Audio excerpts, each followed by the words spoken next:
Ladies and gentlemen, welcome to the OSH Trivium Quiz 2021 Answer Showcase. I'm your host, Manga Miser, and joined with me today are two of my wonderful helpers, Nafi Tea Coffee and Potassium F. How are you guys doing today? Good. Yeah, I'm doing pretty good. Pretty late at night, but we're hanging in there for the very exciting stream that we're about to have here. Yeah, we're actually spanning across 3 completely different time zones. Nafi, what time is it for you right now? 11 in the morning. Yeah, and for me, it's 16 bang on UTC, and for Potassium, it's like 3 a.m. Nice and early. I woke up, of course. Definitely didn't stay awake. Yeah. Anyway, today is a celebration of OS's quirky history, shaped by each and every member of the community. And we'll be taking a dive into the metaphorical OS iceberg, and hopefully by the end of it, we'll all have a good laugh. We know why you're all here, so without further ado, let's not waste any more time and dive right in.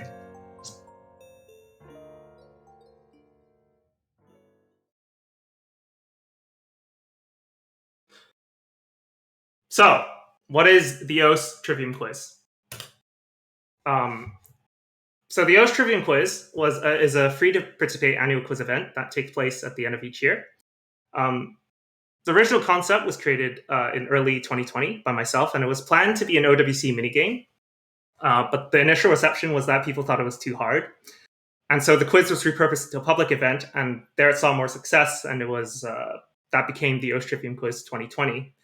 This year's edition takes it a step further, as it has received some level of official support from the OS internal staff, as many of you would have no doubt saw from the news post, and much more care has been taken to ensure this year's experience is better than the previous, naturally with bigger questions and bigger prizes. As with last year, there are 2 primary objectives with the quiz. First objective is to get people to have fun and have a laugh at the end of the day. And the second is to get people to talk to each other and form lasting connections in the community. So, a bit of overview. The crux of the tournament has not changed, and so the rules are pretty much the same as last year. We have 50 ungoogleable questions. So by ungoogleable, we mean that a direct path to the answer is not obvious, which means you can't just obtain an answer by Googling a question, or you can't ask a named player. The quiz has a diverse range of topics. We aim to have a good variety of questions. So not every question was just like, when was this or what was this? There are 5 difficulties, and so easy, normal, hard, insane, extra, and they were worth 1 to 5 points respectively. And finally, participants had about a month to answer as many questions as they could. This year, we saw that there were about 50 registered teams with over 150 people participating. So definitely a bit of a step up from last year. Anyway, moving on. Yeah, so the rules of the competition here for the month duration was that, first of all, participants could form teams of up to 4 people. Some actually ended up going solo in the end. But a lot of 4-people teams we saw, and there were a lot of returning participants from last year and a lot of mixed-up teams as well. Also, one thing that was stressed was that every answer had to be alongside an explanation if you wanted to get full credit, just like with all of those maths tests in high school. You can't really cheese an answer by just kind of guessing. All of the questions were written with one particular answer in mind, but some questions, as we'll see later, had some alternate answers that were thought up that are equally interesting, so those got some credit given to them. And finally, the team with the highest total score at the end wins after the marking. So there was only one rule of the competition, and that is that you can't ask Mango Miser or Peppy for hints and answers, obviously because Mango Miser was the host. Thus, all strategies were fair play, and you could ask almost anyone for information. However, not everyone was obliged to help. So you could trade, you could bribe, and you could make up random facts to throw other teams off guard at Puffbuck. That was a thing that happened, and we'll be diving into more detail about that later. But yeah, so the reason why there were only 2 people you could ask was that we didn't want to sort of restrict people from feeling that, oh, you can ask anyone except these people. Myself, it makes sense, and Pepe's a very busy guy, so we wanted to make everyone accessible, essentially. So yeah, throughout the competition here, every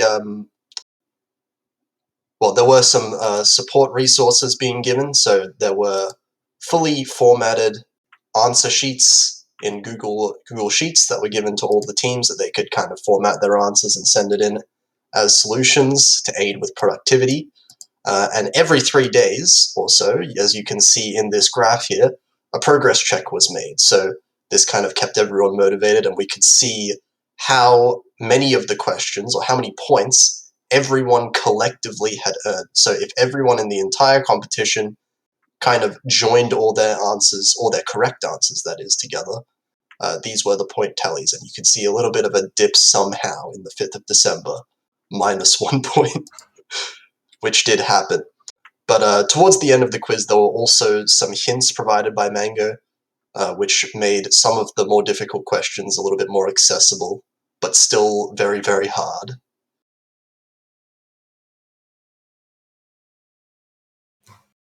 All right, and before we start the answer showcase, I just want to quickly thank the people who helped out on the quiz. So obviously we have the aforementioned Nafi and Potassium, but also Andrew RK, who is also known as the OS enthusiast, and as well as the ancient mapper XBAT Charles 445, who also has he's got elite mapper title, right, Nafi? Yes, because he won Aspire. Yeah, he won And he's Aspire. epic. Like he won the first Aspire. So yeah, so very wide, diverse pool of information.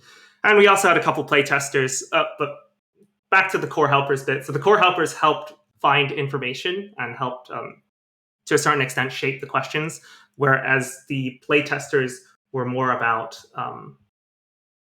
essentially checking if the questions made sense. Had you asked any of these individuals for help, they wouldn't have turned you away. What would have effectively happened was basically they would say, "Oh, I don't understand that. Could you, like, what do you mean by that?" And then if you offered an interpretation, then they would try and help you to the best of their ability. But other than that, like they wouldn't obviously give answers out like free candy. There certainly wasn't an incident like this. Definitely not. Okay, and finally, thank you to all the artists and featured artists who contributed. These were from questions 30 to 40, and we'll be revealing these later. And so we begin. So, easy. And just before we begin, a reminder to please abide by any rules that we bring up throughout the showcase as we go through it. So, question 1. What is sharper than a cutting edge?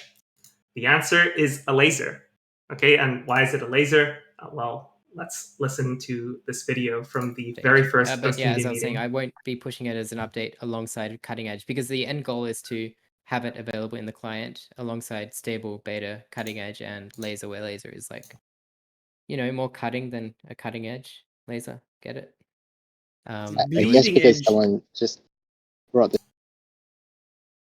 Yeah, so there you have it. The first question, the answer to the first question is a laser, because laser is more cutting than cutting edge. It was the easiest question. It was a very entry-level question. Guys, what do you think? Hilarious joke. Got the whole squad laughing there. But yeah, pretty basic question there. I think a lot of teams got it right, which was I think nice. over 70%, almost 80% of the teams got this one right. So yeah, it's fairly straightforward. You can also find it on the OS GitHub repository. It's in the description in there somewhere. Yeah, there's a there's a section in the GitHub that talks about how laser is the future, and it's more cutting edge than cutting edge. Anyway, rapidly moving on. Question 2. Now, the answer to question 2 is NWolf, and for the purposes of the stream, please do not discuss this question in the chat. The explanation can be found on the server if you're curious, and we are just going to move on from here. All right, so for question 3, on which ending can you find mostly motivational messages for every stumble you make along the way? Well, this is related to a beat map, and it's related to a storyboard. So this map is the ending of Nier Automata, from my understanding, and it has a storyboard where if you make any mistakes, it'll show you a bunch of motivational messages written by a lot of different OS players, over 260. And they passed the map while it was unranked. They kind of wrote those motivational messages to help other people play. And Happy 30, the mapper, designed this to be similar to something that happens in the game. And I don't want to spoil the game. You can play it if you want to see what's similar in it. And there's a lot of weird messages. There's a lot of normal messages throughout. And Mango, why didn't you watch the video? Sorry. Oops, sorry. My scroll wheel kind of went crazy there. Oops. Okay, so let's watch the video. Wait, I couldn't hit the video. I'm trying to hit the play button. There we go. So we have a replay here where they miss some notes and you can kind of see it in action. So this reacts based off of how you play, kind of interactive, kind of cool.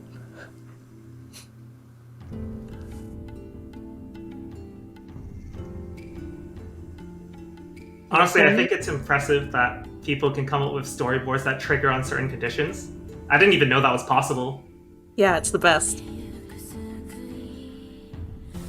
Wait for it. There it goes! Yeah, so I'm going to pause there and you can see some really weird messages. Yes, it's beautiful, but you should take a break and play some more Happy 30 maps. There's a self-promotion there. And there are others. It goes on. So, yeah. Some of them are normal. But this is an OS community contributed storyboard, so there you have it.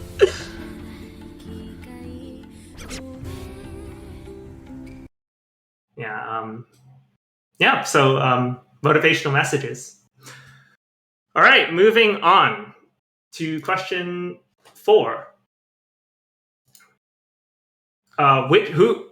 Question 4. Who has already made their VTuber debut on OS Live? And the answer, as you saw earlier, thanks to my scroll wheel, the answer is Mocha, right?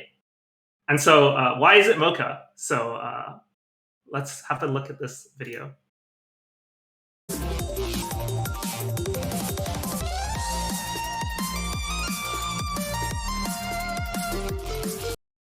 All right. So, originally conceived, in about late 2020, I commissioned a live 2D model of Mocha, and the art was done by the artist 157 to debut in TWC 2021. I proposed Mocha as an idea to use to fill time between matches.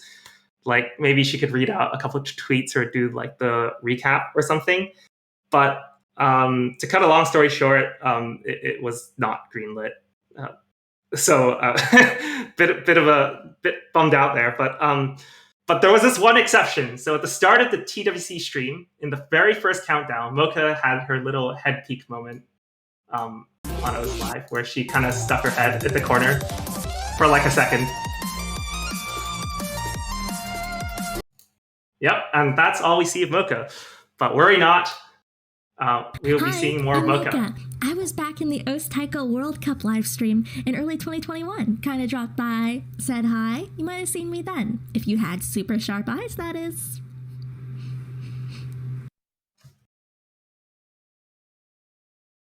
Very cool. Okay then. So we're moving on. It's real. Okay. Question 5 now. Which player gave up their global #1 position on their own terms? Now, the answer to this one before you answer is not Cookie Z, as a lot of people initially thought, but it is in fact Xgon.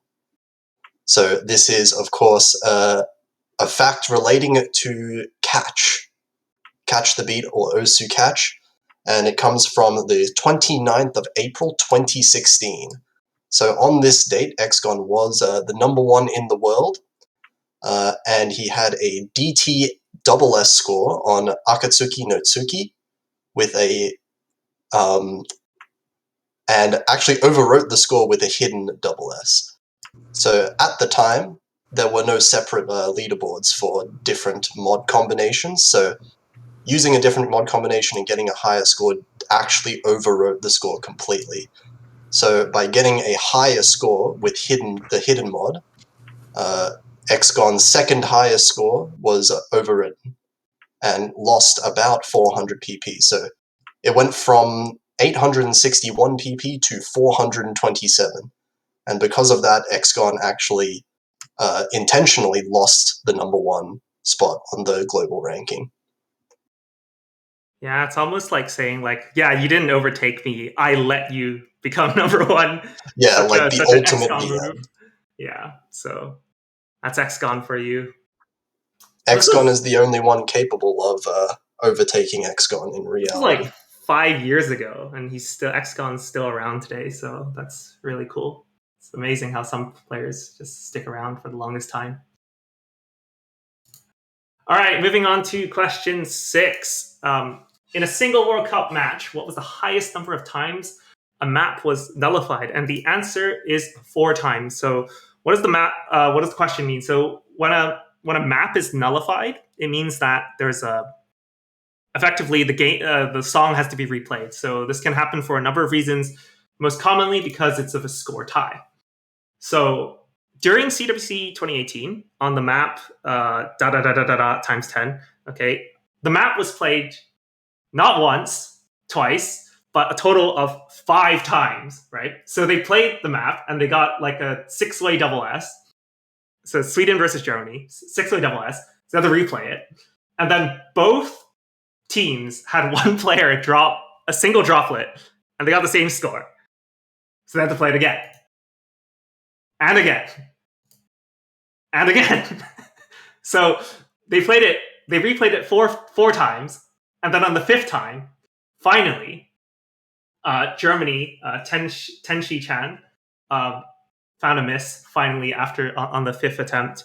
So this is absolutely ridiculous. And I believe since then, CWC has made it a point to make some of the maps a bit harder. But yeah, so the answer to this question is 4 times. Yeah, absolutely heartbreaking as well.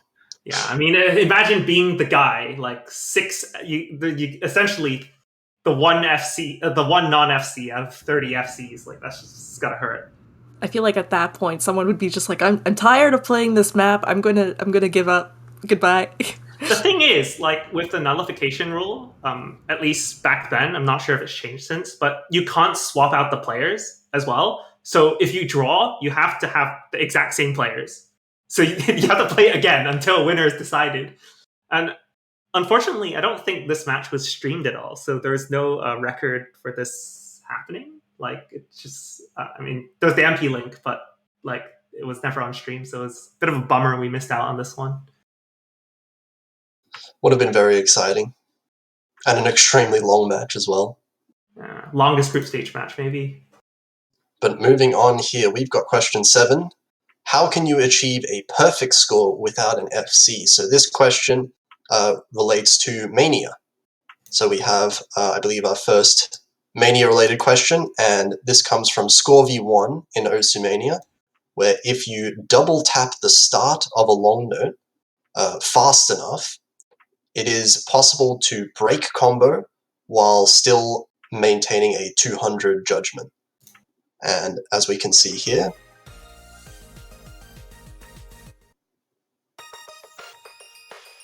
excuse the default skin.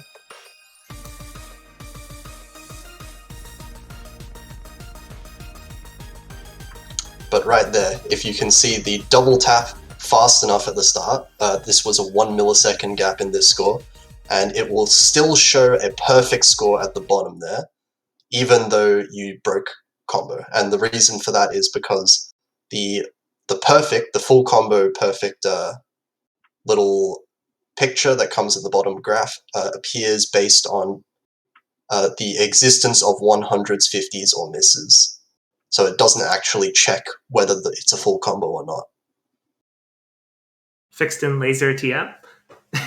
Possibly. It's fixed in score v2, that is. Oh. So okay. yeah, this is not possible in score v2. Only score v1. Oh, cool. Didn't know that. Trivia Masters learning trivia. Yeah, you learn something new every day. Right. Okay, right. So question 8. When did the OS community unite together to do a little bit of green for the environment? I've got a lot of things to say about this one. The intended answer, which no one got, by the way, the intended answer is STK9. Okay, this is like a 6-digit tournament, 5 to 6-digit tournament. It's a long-running tournament. There's been 9 editions so far. It's hosted by Fairy Bread, formerly known as Ill Onion. And throughout this tournament, the tournament accepted donations. 50% went to the prize pool, and the rest of it went to Team Trees, which is a fundraiser initiative started by Mr. Beast and Mark Rober, where trees are planted across the world. The amount of money raised was quite substantial for sort of this mid-range tournament, and it was enough to plant 1,700 trees. So that's a lot of trees to reduce our carbon footprint. And so that's the premise of the question, doing a little bit of green for the environment. Now, I noticed a lot of teams put COE 2019 as the answer and the trash cleanup. So during COE 2019, like a bunch of people littered all over like a hill or something, and they organized together to do a cleanup. Well, I'm sorry to break it to you, but that's called cleaning up after yourself, and that's carbon neutral because so it's not doing green for the environment. You haven't done anything. You just picked up your own trash. So that was not acceptable as an answer. So I'm sorry. But then other answers, which mentioned Team Trees, like Vaxay donating to Team Trees, that was acceptable. But the COE one, like you thought you were clever, but no, that's carbon neutral. So sorry, that was not acceptable as an answer. But yeah, that was quite funny. So yeah, that's question 8. Okay. All right, so for question 9, we want to describe how you can get 3 mutuals without requiring any input from another user. So, BanchoBot and Zalius automatically have everyone friended. So if you go to the website, you click the friend button on them, it's going to happen. They'll have you as a friend too. The last one is no longer possible because it's been fixed. So as of a couple hours ago. Well, yes. So in the past, on the old website, you used to be able to do like URL editing shenanigans and add yourself as a friend. So using you, yourself, and you. Oh, that doesn't even work. Okay, so me, myself, and I could have 3 people as friends. Yay, now my friends list isn't so empty anymore. My friends list is pale in comparison to Zalius and Bancho Feels Bad Man. But yeah, this one a lot of people got right, so that's good. But I think the elusive ones were definitely... Everyone knows about BanchoBot, but the elusive ones were certainly Zalius and the self-mutual thing.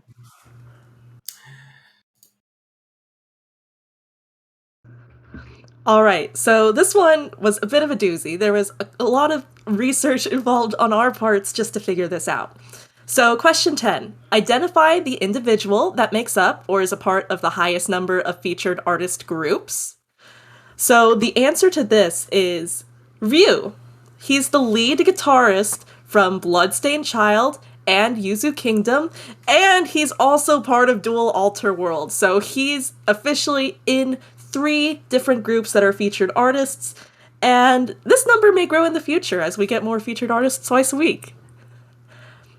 And there were quite a lot of other possible answers people would think of, like with vocalists and singers collabing on different songs, but they weren't actually part of the groups, so those answers would not count.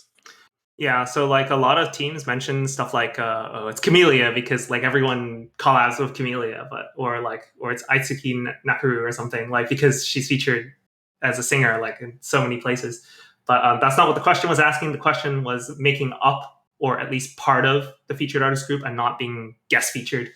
And we tried to make this very clear, but some teams just either were unable to see this or didn't find the answer. But yeah, the answer is Ryu.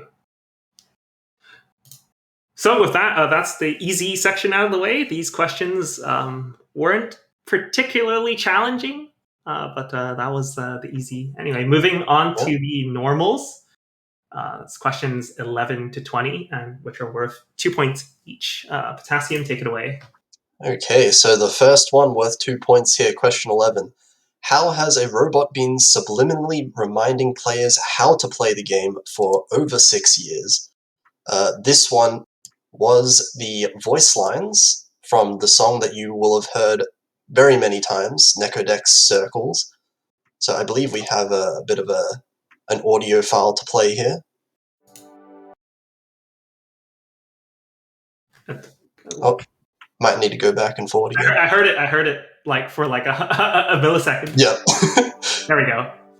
Click the circles. I mean, do we really need to play this? Everyone's heard this song already. We don't know what it sounds like, but just in case, maybe someone hasn't played the game before here for whatever reason.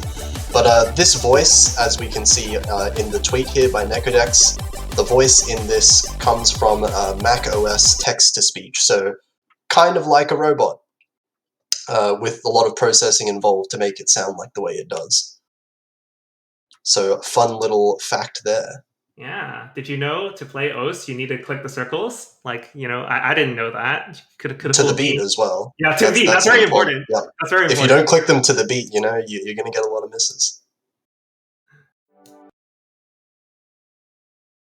All right, so for question 12, on which day was the OS community cured from a widespread case of dysnomia? I hope I pronounced dysnomia correctly.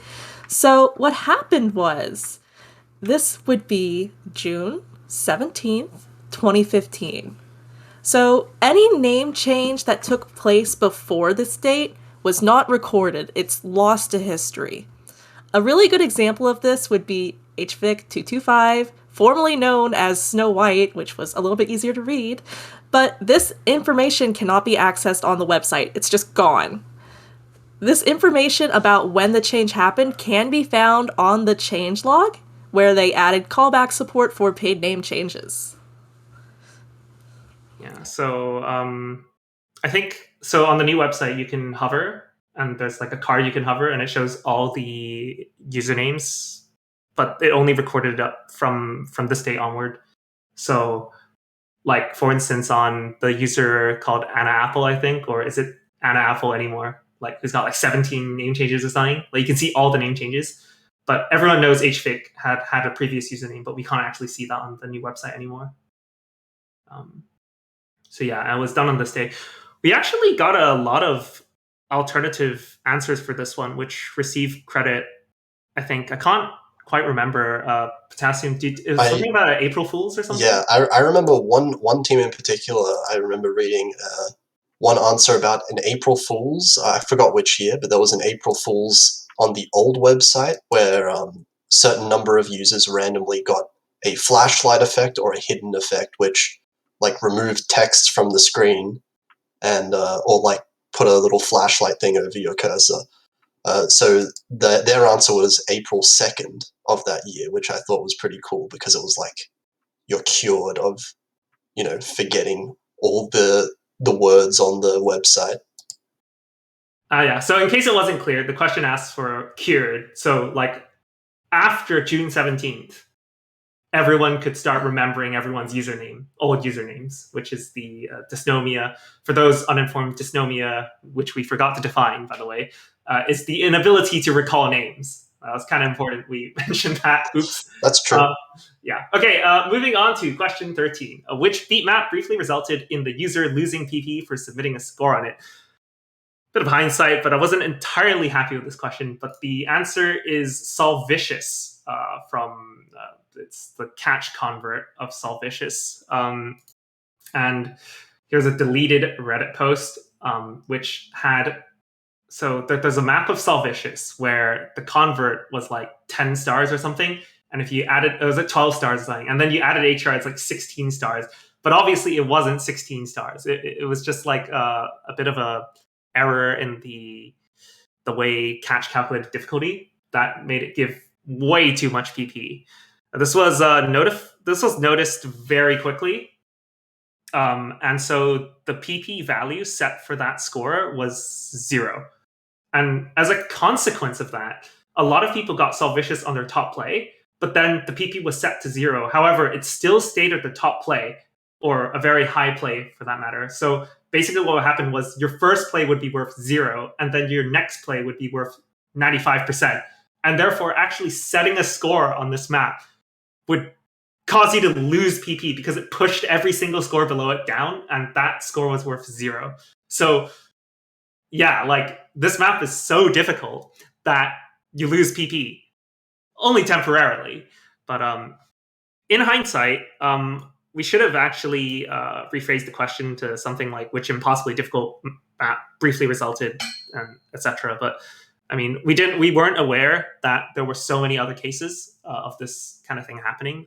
Or that the rework would take place within the same month as the quiz starting. So everyone was losing PP for setting scores as it recalculated. Yeah, that was a thing as well. And those were all acceptable answers because, I mean, we don't penalize anyone for, like, I mean, it's technically correct. So, you know, it's correct. You can't mark it wrong. So, but yeah, this was a catch question, catch convert.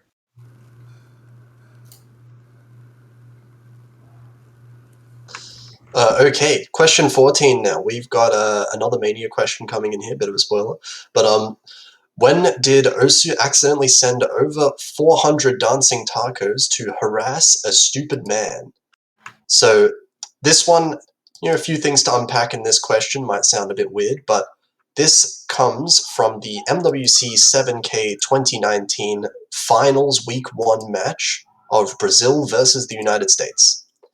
So what happened in this match is during it, the stream box that streams on the Osu Live that we are using right now suddenly shut down because of maintenance.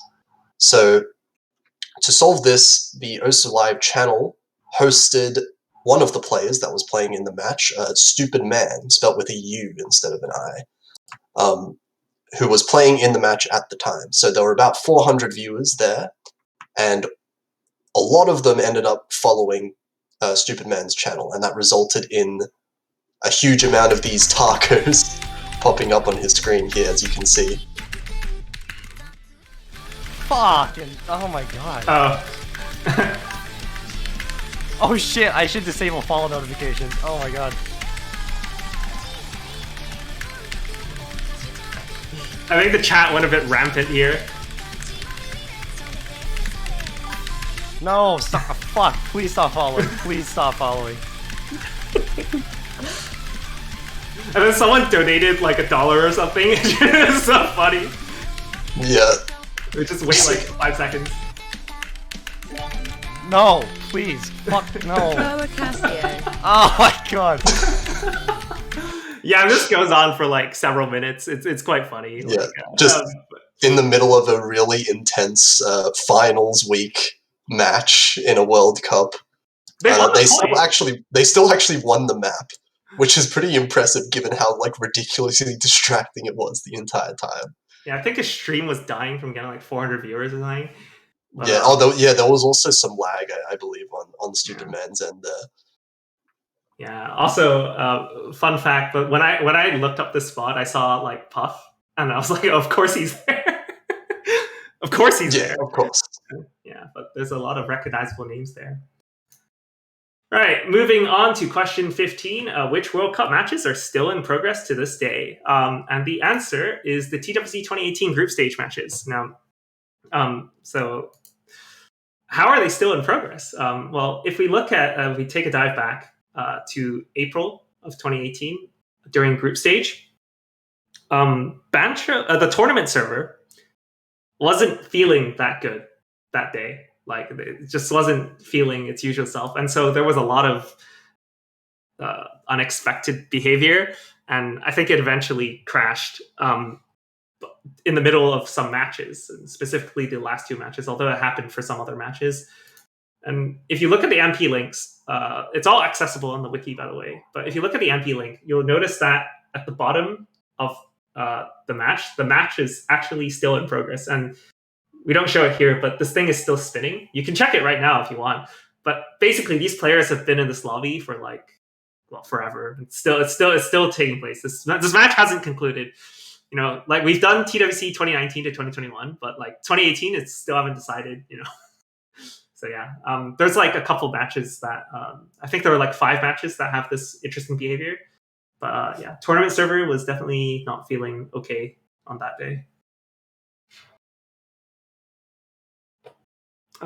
Okay, moving on to question 16. This is my favorite one. So, how many times should you ring to make a deal with the devil? The answer is twice. So, I'm going to post the link to the map in the chat. Here you go, guys. So, what happened was, like, how many times should you ring? Like dialing a number. The number of the beast is 666, and the set ID is 666666. So the answer is twice. And so Risen, the mapper, had this really big brain idea where they somehow got that exact set ID and uploaded a map of Deal with the Devil by Tia. Another acceptable answer was 1001, where you add it again and again, 666 plus 666 plus 666 plus 666, but no one went that route. Yeah, I mean, this question stumped a lot of people. I don't think anyone got the intended answer, and this was originally in hard, I believe, and we had to push it down because there was like an overlap with a question. But yeah, this was definitely quite difficult for its stage, but yeah, so no one was able to get any credit on it, I think. All they had to do was put in 666 for the site. Yeah, just search 666. Funnily enough, no, wait. It's in the question. No. Someone got credit on this, actually. There's a really funny story that I want to share. So this ties back to the whole why did the progress chart dip down a point? One team had a bright idea of iterating the question. So for the first time there was a progress check, they put once and then they get it right. And then the next 3 days later, they put twice and they got a point. So then the progress check went up by 1 point. And then the next week they iterated one again. So they put thrice, so 3 times, and then went back down. so then they were like, okay, well, we'll go up 1 again. And if it's still wrong, then we'll go back to twice, and we know it's the right answer.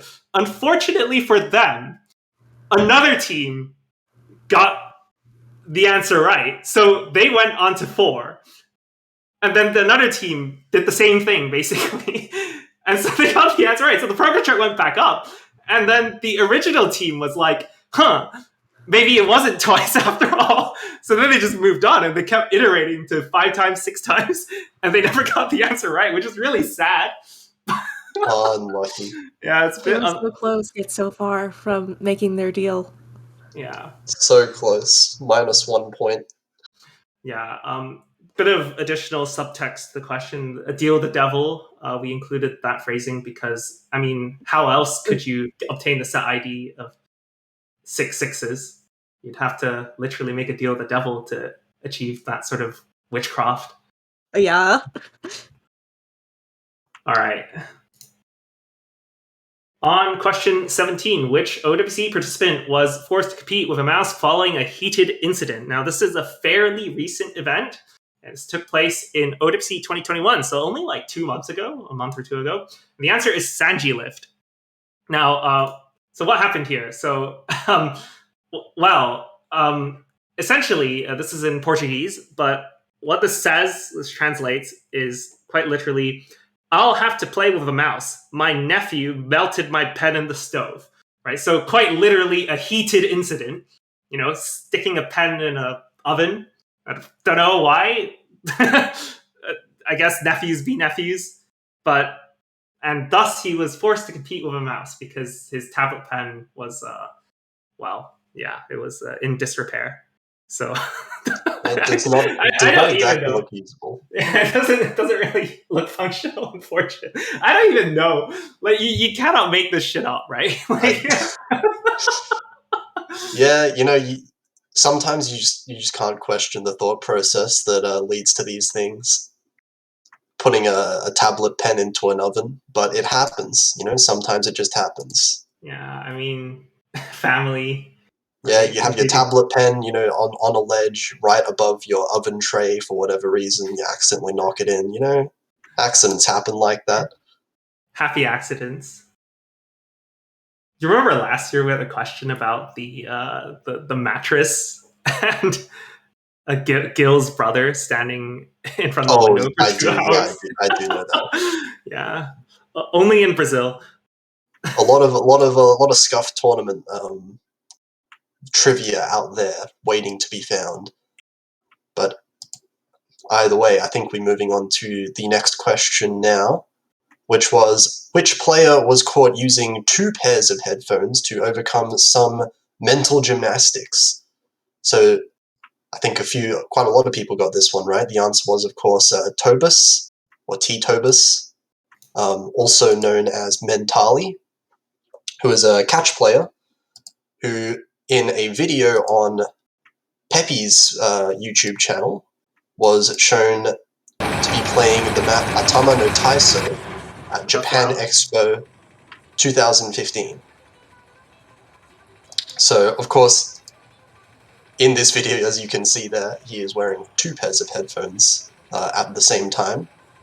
And the mental gymnastics refers to what the name of the map translates to. So Atama no Taiso roughly translates to head exercise. So quite literally some mental gymnastics. Yeah. I think that the 2 headphone buff is pretty powerful. He's got this. He's still playing. I think he still competes in catch. So, this is like 6 years ago. So,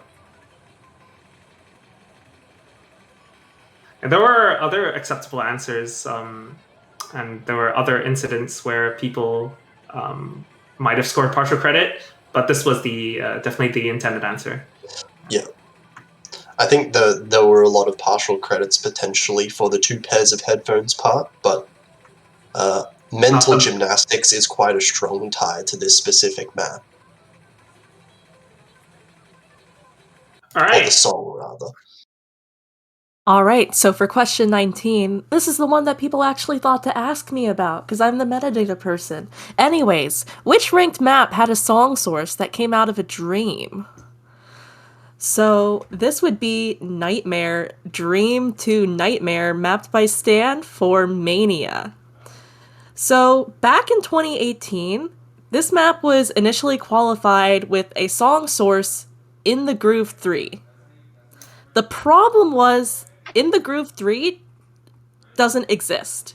It was planned for release in the mid-2000s, but it was never actually realized, and so the quoted source is made up and didn't count as a source. Metadata moments here. Yeah, it's literally like, imagine if you say like, oh, this is from like Street Fighter 7. It just doesn't exist. You can't just quote something that doesn't exist. So literally came out of a dream, made it up, and the dream ties to the dream to nightmare, and that's how this question. A lot of other answers scored partial credit on this one. Some people put Ether Ritual, I think, which was made by Argentine Dream, which is also like creditable because the word dream. It was trivia. It was related. It fit all the qualifiers in the question. So congrats on the people that got the alternate credit. Yeah, but no one got the intended answer, I'm pretty sure. Yeah. And we're going to see a lot of questions, I feel like, that didn't get the intended answer as well. And finally, the boss question of the normal section: what is considered just as epic as achieving number 1 on an OS leaderboard? And the answer is a beat map receiving a leaderboard, ranked, loved, or qualified status. Now, why is this? So on the old OS website, there is a website called the events page, and it documents every single event that happens on OS. So when someone sets a score, that's an event. When someone earns a medal, when someone buys Oath supporter. All events are documented. Each event on this website is assigned an epic factor, and it's kind of like Reddit, where like the higher the epic factor, the longer it stays on the page, and it gets slowly floated down to the bottom. So, for instance, buying supporter is epic 2, and getting a medal is epic 4.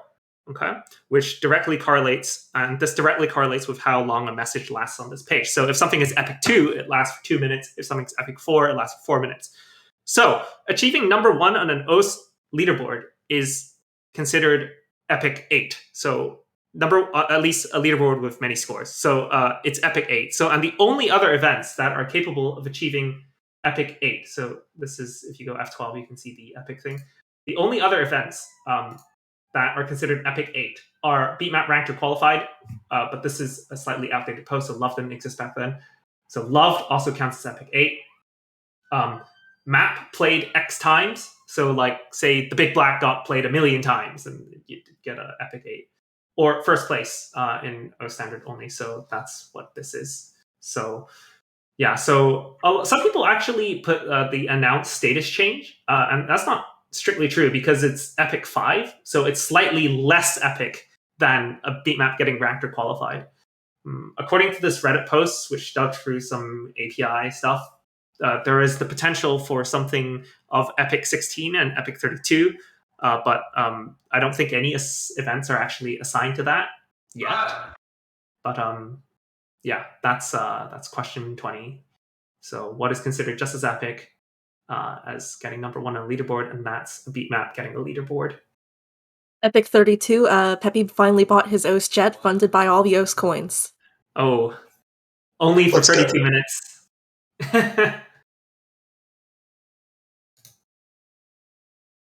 All right, we're going to move into hard, and this is the point. So the first 20 questions are fairly straightforward. Once we reach hard territory, this is where things start to get a bit more out there. That's probably the best way to phrase it. Anyway. Okay, so 21 here.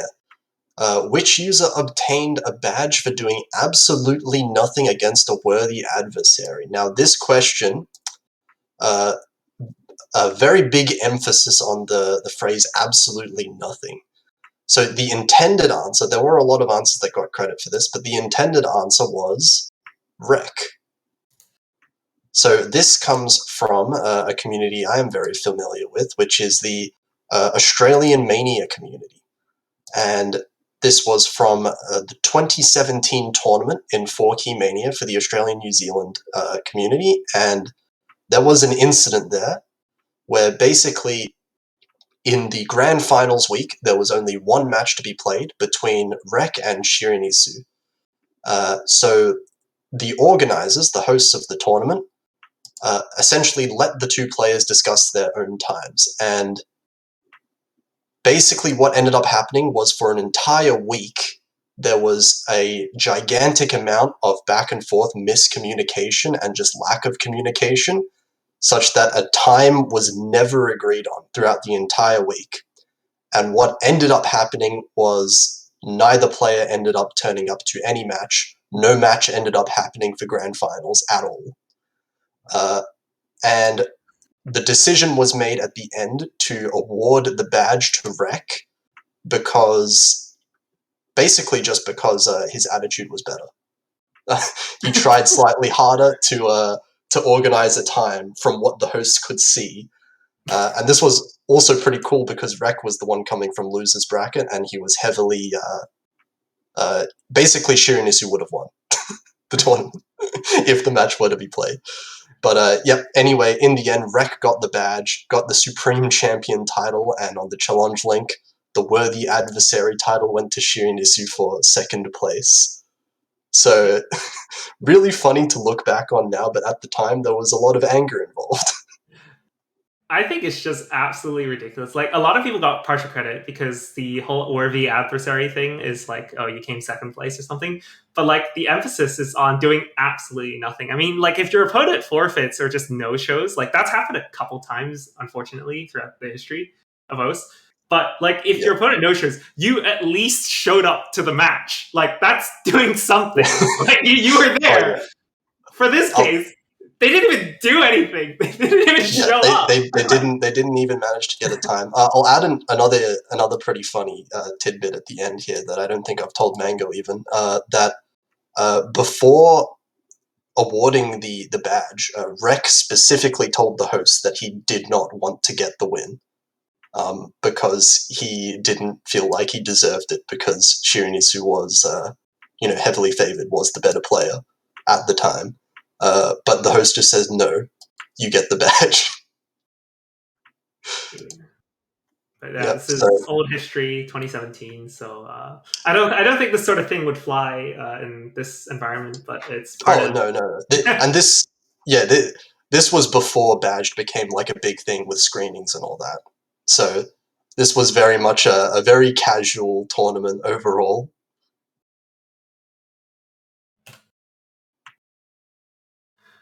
All right, question 22. To what exploited feature of the OS website do we lose some very brave souls? Now, this is a question.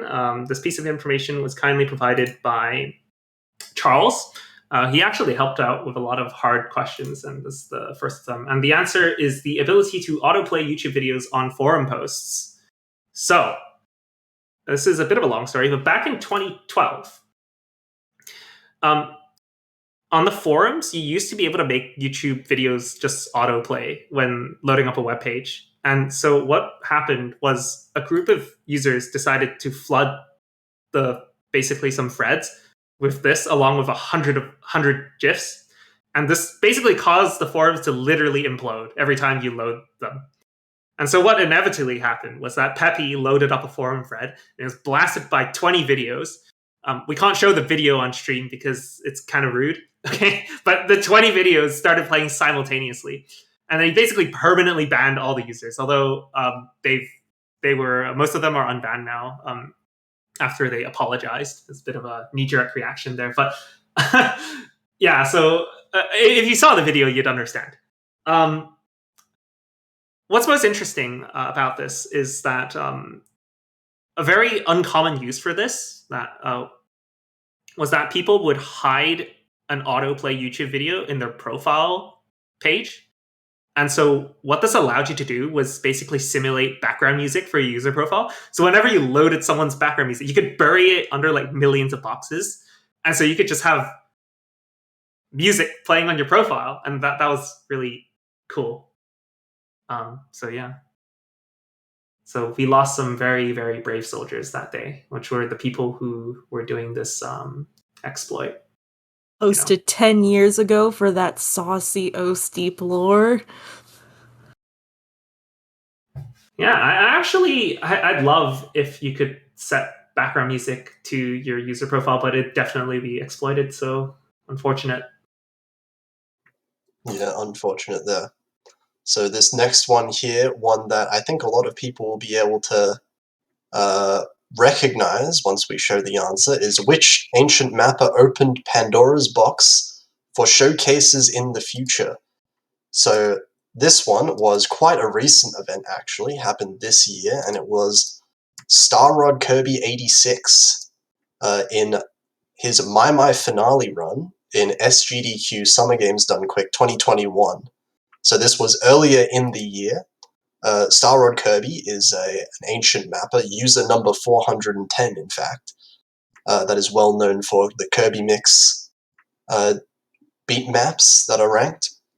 And basically, earlier this year, in the speedrun event, he got accepted to play My on stream for approximately 100,000 people and managed to raise $191,000 for charity. And Doctors Without Borders. Yeah, for Doctors Without Borders, and was the third highest amount for the entire event out of any game. So one of the stretch goals for this, that was achieved, of course, was to play the hardest song in the game, which is Pandora Paradox, which is obviously what the link is to Pandora's box here. So I can play the video. Yep. My God, I think you guys. Honestly, Watson's enthusiasm. Oh my God. But you know what? We're over here. Here we go, boys and girls and everyone in between. Pandora Paradox Remaster, level 14. I lied again. 13 plus wasn't the highest. It's 14. And A fun fact, the caster in the background is Rave, who is one of our beloved MWC casters as well. You just spoke right Yep, of course. This is why we saved it for the last. Ravail, MWC caster and also a pretty prolific Mania mapper. Exhibition. Let's get some hype. He's taking a while to get started. We believe. Yep. But yeah, You can skip ahead a little bit, but yeah, we could. Let's go.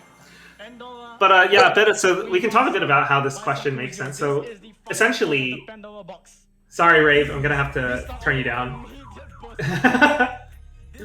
But essentially, what Star Wars Kirby did on that day was essentially show that rhythm game. I think in the past, GDQs have not had like a really big rhythm game presence because I mean, how do you speed run a rhythm game? Like you can't.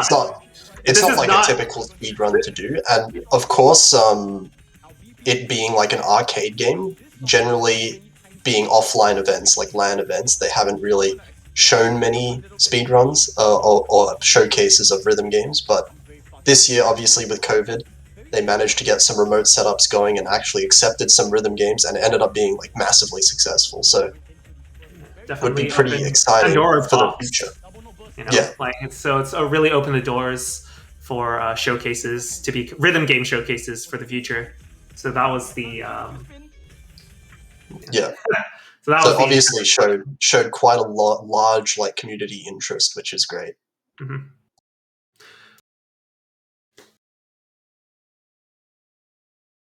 All right, so that said, question 24. How did an S-rank play save a map from being unranked? So that would be Raruchi's S-rank on Nado, Miss You. So allegedly, as the story goes, Peppy happened to be streaming on April 3rd in 2014, and some wisecracks decided to bring this map to his attention. And naturally, he looked at the map, he didn't like it because back then this map was really, really out there. It's kind of normal for today's standard, which kind of shows how influential it was. But he looks at it, dislikes it because it's hard to parse in general, and he's a big Nato fan, so it's like an insult to his favorite music. And it ticks all the boxes for being kind of infuriating. So he put on a show about it, but he noticed that there was a score on the map where Raruchi got an S on it. So he watched the replay on his stream, showing off his fancy replay viewing tool to the world.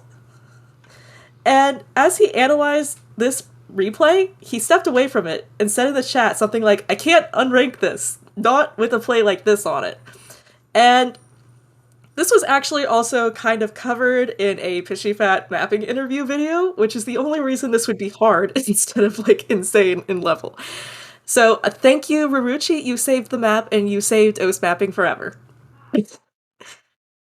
Yeah, I mean, it's rare. I mean, it's rare. We have like NET for these sort of things these days, but it's really cool that, you know, like stuff like this can happen. There are no logs of this anywhere aside from this post that Peppy did on the forum thread. So yeah, there's no VOD of it. It's just from memory. Again, this information was provided by Charles, so thank you to him for being sort of an encyclopedic knowledge of ancient mapping. Well, it's not that ancient. It's 2014, which is about as old as. Oh yeah. Anyway. And okay, so this one happened when I was an OS baby. So oops, sorry everyone. I kind of witnessed it happen, and I wasn't actually involved. So in a landmark prosecution case, which user was allowed to exercise their habeas corpus rights, albeit falling on deaf ears? Okay, so this would be Monstrata. So following several transgressions, Monstrata was removed from the BNG during 2017. There's a lot of reasons as to why, and the reasons are detailed in this public screenshot. It was on Reddit, it had like 1 billion upvotes and everything, you know, it's classic drama moments. And it's like water under the bridge at this point, hopefully. But it was very interesting back then, because he did try to get a hearing. And No. He was given a hearing. He was Yeah, allowed to have a hearing. He was given a hearing. Yeah. And so, also, Monstrata is literally deaf in one ear, so that's the key word, and people actually got it. Thank you, Mingo, for actually making this question doable. So it was an interesting time back then. So one example was a map that Monstrata qualified in with a 20 Taiko map, Itsuwari Nudos. I hope I pronounced that right. And then was asked to he was a standard BN. He qualified a Taiko map. And so he was asked to take a BN test for Taiko and Catch, and people suspected it was a move to get him kicked. I don't know. But then he passed with flying colors. He's a Taiko maid now, getting the highest score on the Taiko BN test in history. So there's lots of interesting dynamics from that. And soon after, there was this dismissal, and as we mentioned, Monstrata was allowed to represent himself in a quote-unquote hearing of sorts, where he explained himself, and it didn't get anywhere, and he stayed removed from the group anyways. And this question, Mingo wrote it with a lot of law terms to give a hint towards Monstrata, because he's in law. And deaf ears, another hint towards Monstrata, so congratulations to the people that got this. Yeah, and just to clarify, habeas corpus is the right to, essentially, your habeas corpus rights are you cannot be convicted of a crime if you're not present for it. So you have to be, you have the right to a fair trial, essentially. So Monstrata had the right to a hearing. You can't, you couldn't kick him from the BNG. Effectively, he was being tried for all these bullet points, right? So he was given the right to defend himself in court, quote unquote court. It was like a Discord channel with a couple QAT, but then it fell on deaf ears. So there's a lot of juicy things packed into this one question, and a couple people were able to get leads, but no one was able to get the full credit. I think someone put Monstrata but didn't explain it well, and someone explained it but didn't get the right answer, and it was kind of it's a bit of it was a tricky one, and I actually enjoyed writing this one very much. And that is the halfway point of the quiz. So that's question 25. And with that, question 26. This story is another very funny story. So question 26, how did summoning the Forbidden One almost, keyword on almost, cost an arm and a leg? And the answer is the CWC 2017 US Exodia collab. Right. So basically, in CWC 2017, the US team had a collab with Zach as the team captain playing the role of Yukimoto, and every other team member being Exodia. So you got Sponge, Chicken Bible, Kevris, Dell, and Ascendance, and they were like a stacked team. They made it through to the semifinals. And so what happened after the semifinal stage? Ascendance was involved in some drama, I think, and he got restricted or something. And I can't remember whether he was restricted or he was not allowed to play. And basically, in any case, he was not allowed to play, and so he lost. The team lost a leg, right? We lost Ascendance, and then the almost bit could refer to two things. The first thing, the intended answer. Actually, we'll talk about the answer that people put instead. A couple of years later, like a year later, image material was ranked in something, and I think Kevris and Chicken Bible, currently known as Sekre, they set a score on it, and they set like 1,500 PP player on it or something, and they got auto restricted because it was way too high of a number. And this was back when catch PP was crazy rampant, and that's how another arm was almost lost, because they were quickly reverted. Or the intended answer, which is Zach in 2020 actually got involved in he was hit by a car, and he went into coma for a couple of days, and like after surgery he almost had to have his arm amputated. Kind of morbid, I know, but essentially he almost lost his arm. He's got metal in his arm now. So the question is, how did summoning the Forbidden One almost cost an arm and leg? The leg is Ascendance, and the arm is Zach's arm. So pretty crazy logic right there, but that's the story. So yeah, dude, we should see more collabs like this. This is a great collab. This is a fantastic collab, yeah. It's the best. Proof of catch supremacy. moving on to another question that has small hints all over it. We have, where would scratching for PP be more than just a fantasy? Now, I think a couple of people in chat would know of this answer in particular, but this is Pipe Dream. And let's explain through it a little bit. So Pipe Dream is a standard map from 2009, but we are looking specifically at the Mania autoconvert of it. So the interesting thing about this autoconvert is that it is 7K by default, but if you put on the 8-key mod, the star rating shoots up from about 4 stars to 6.2 stars because of something that you can see in this video. Yeah, so you can see as you can see, convert, yeah. So putting on the 8-key modifier shoots it up to 6 stars entirely. And if you skip along the video, you can see why.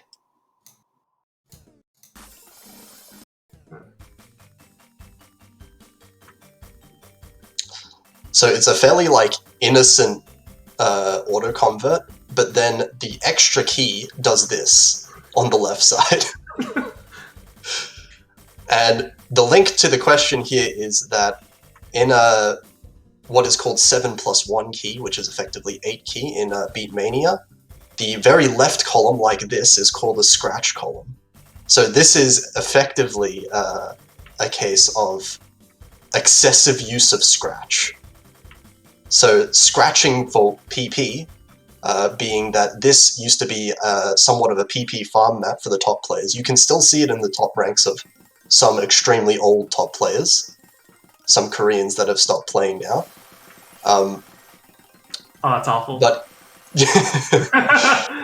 scratching for PP, meaning that you're using the scratch note in the left column excessively to farm for PP, more than just referring to you are adding an extra column, so it's more than just the 7 columns, and the word fantasy alluding to the name of the map itself, Pipe Dream, meaning fantasy.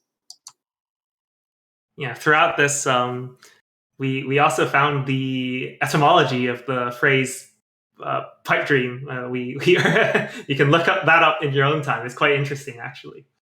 But yeah.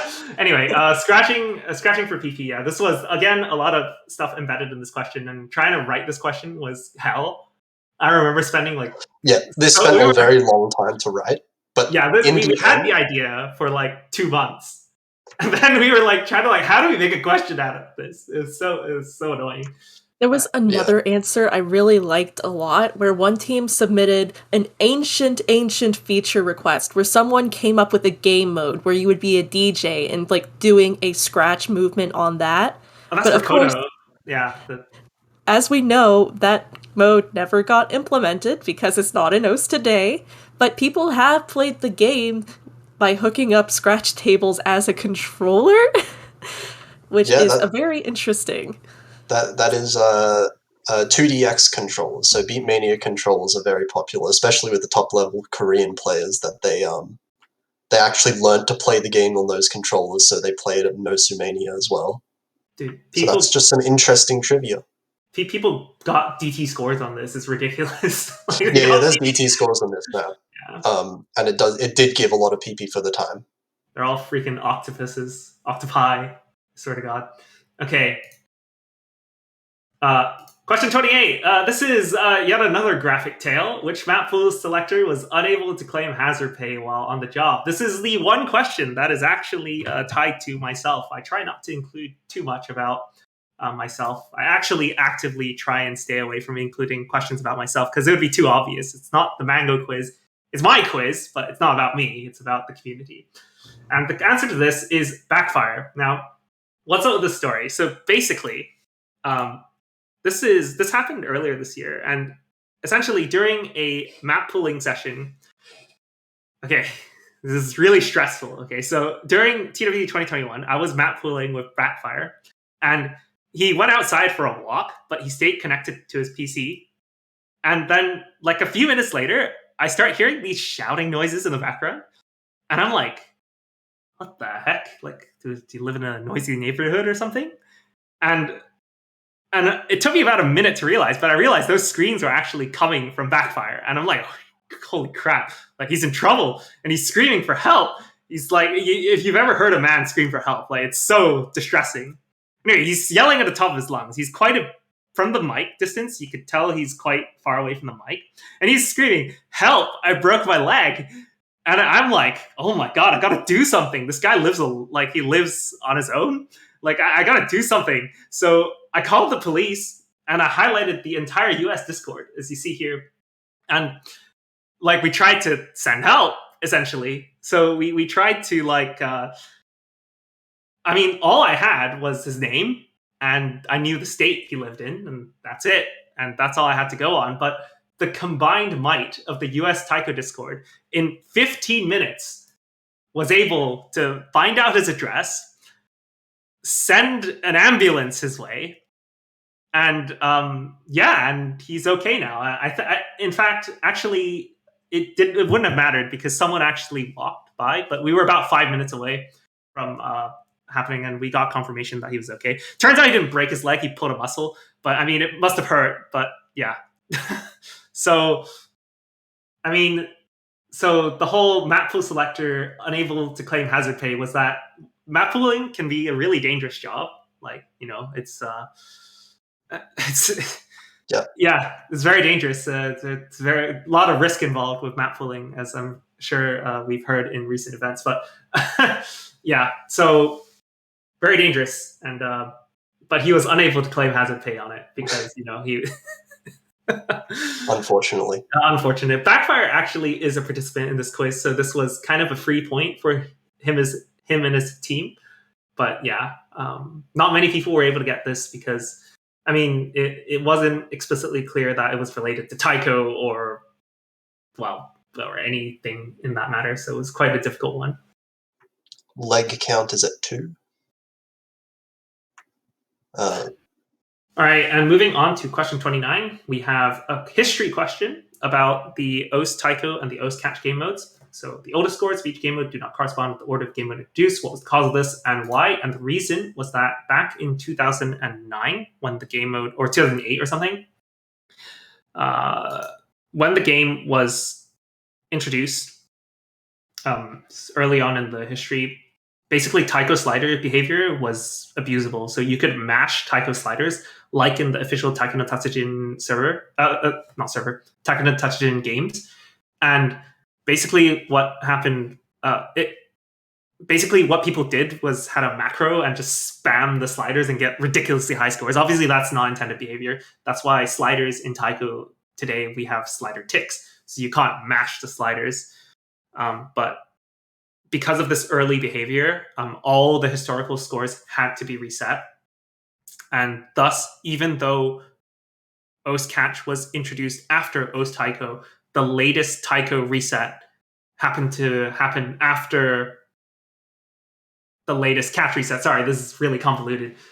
But basically, there was the last score reset we had was in 2009, September.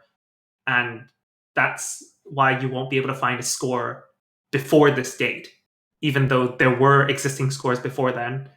And that there are Catch scores before then as well. So that was the reason. So a bit of history. This one's a little bit on the boring side, but it's quite interesting that, you'd expect that, the history of scores would be the same for each game of standard Taiko Catch Mania, but it's actually not the case. It's actually flipped. It's a little bit interesting. All right. Question 30 is amazing. Dude, this was expensive. This question was expensive. But this anyway. is the fun one. Yeah. So here are 3 remixes of the same song done by some of our featured artists. So in order to get credit, you needed to identify the original song and the corresponding FA that did each remix. So for the first remix, we'll let it play. Okay, it didn't play. Let's try that again.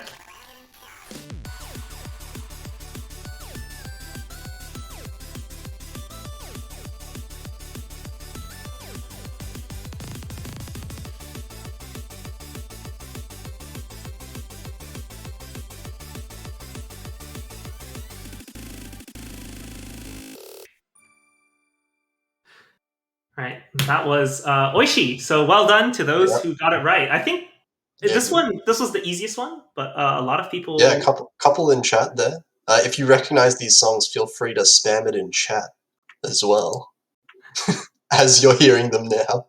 Yeah. A lot of people were stuck between Umeboshi Chazuke and Oishi. So they weren't sure of either, but this was probably the easiest one.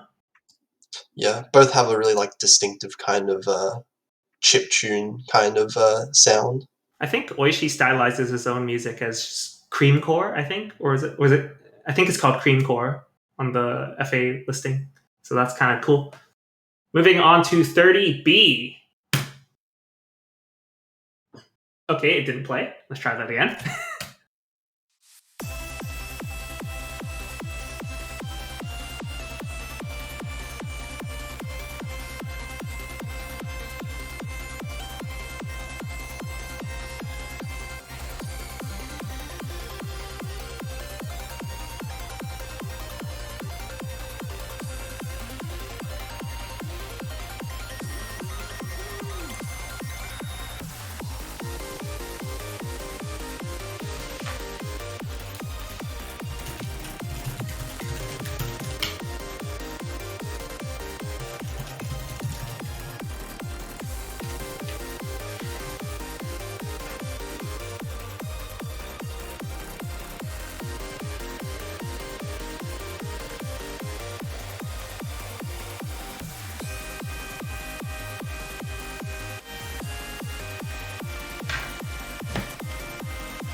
Okay, pretty long one there in comparison to the first one, and I've seen certainly a few people getting it right in chat.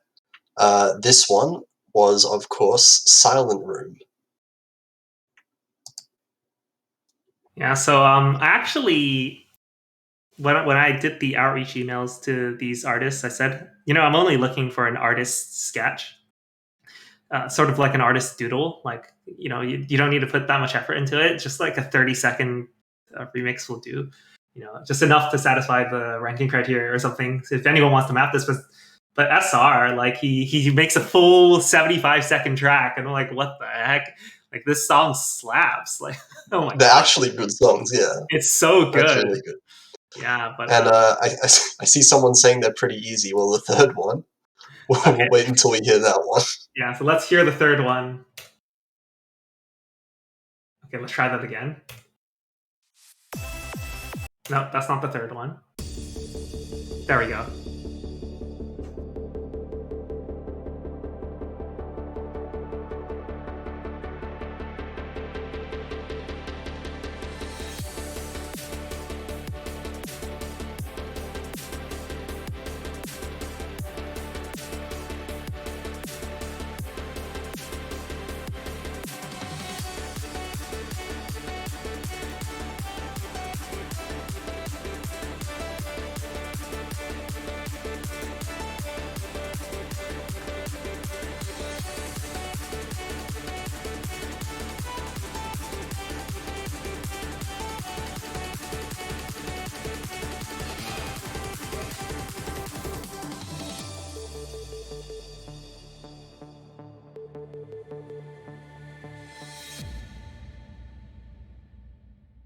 Okay, so this one is incredibly, extremely, ultra, extremely evil on Mango's part, because the third one is you.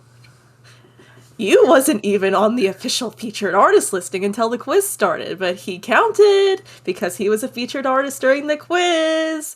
And yeah, so this was really obvious if you looked at released featured artists during the quiz, but not if you looked at only the ones that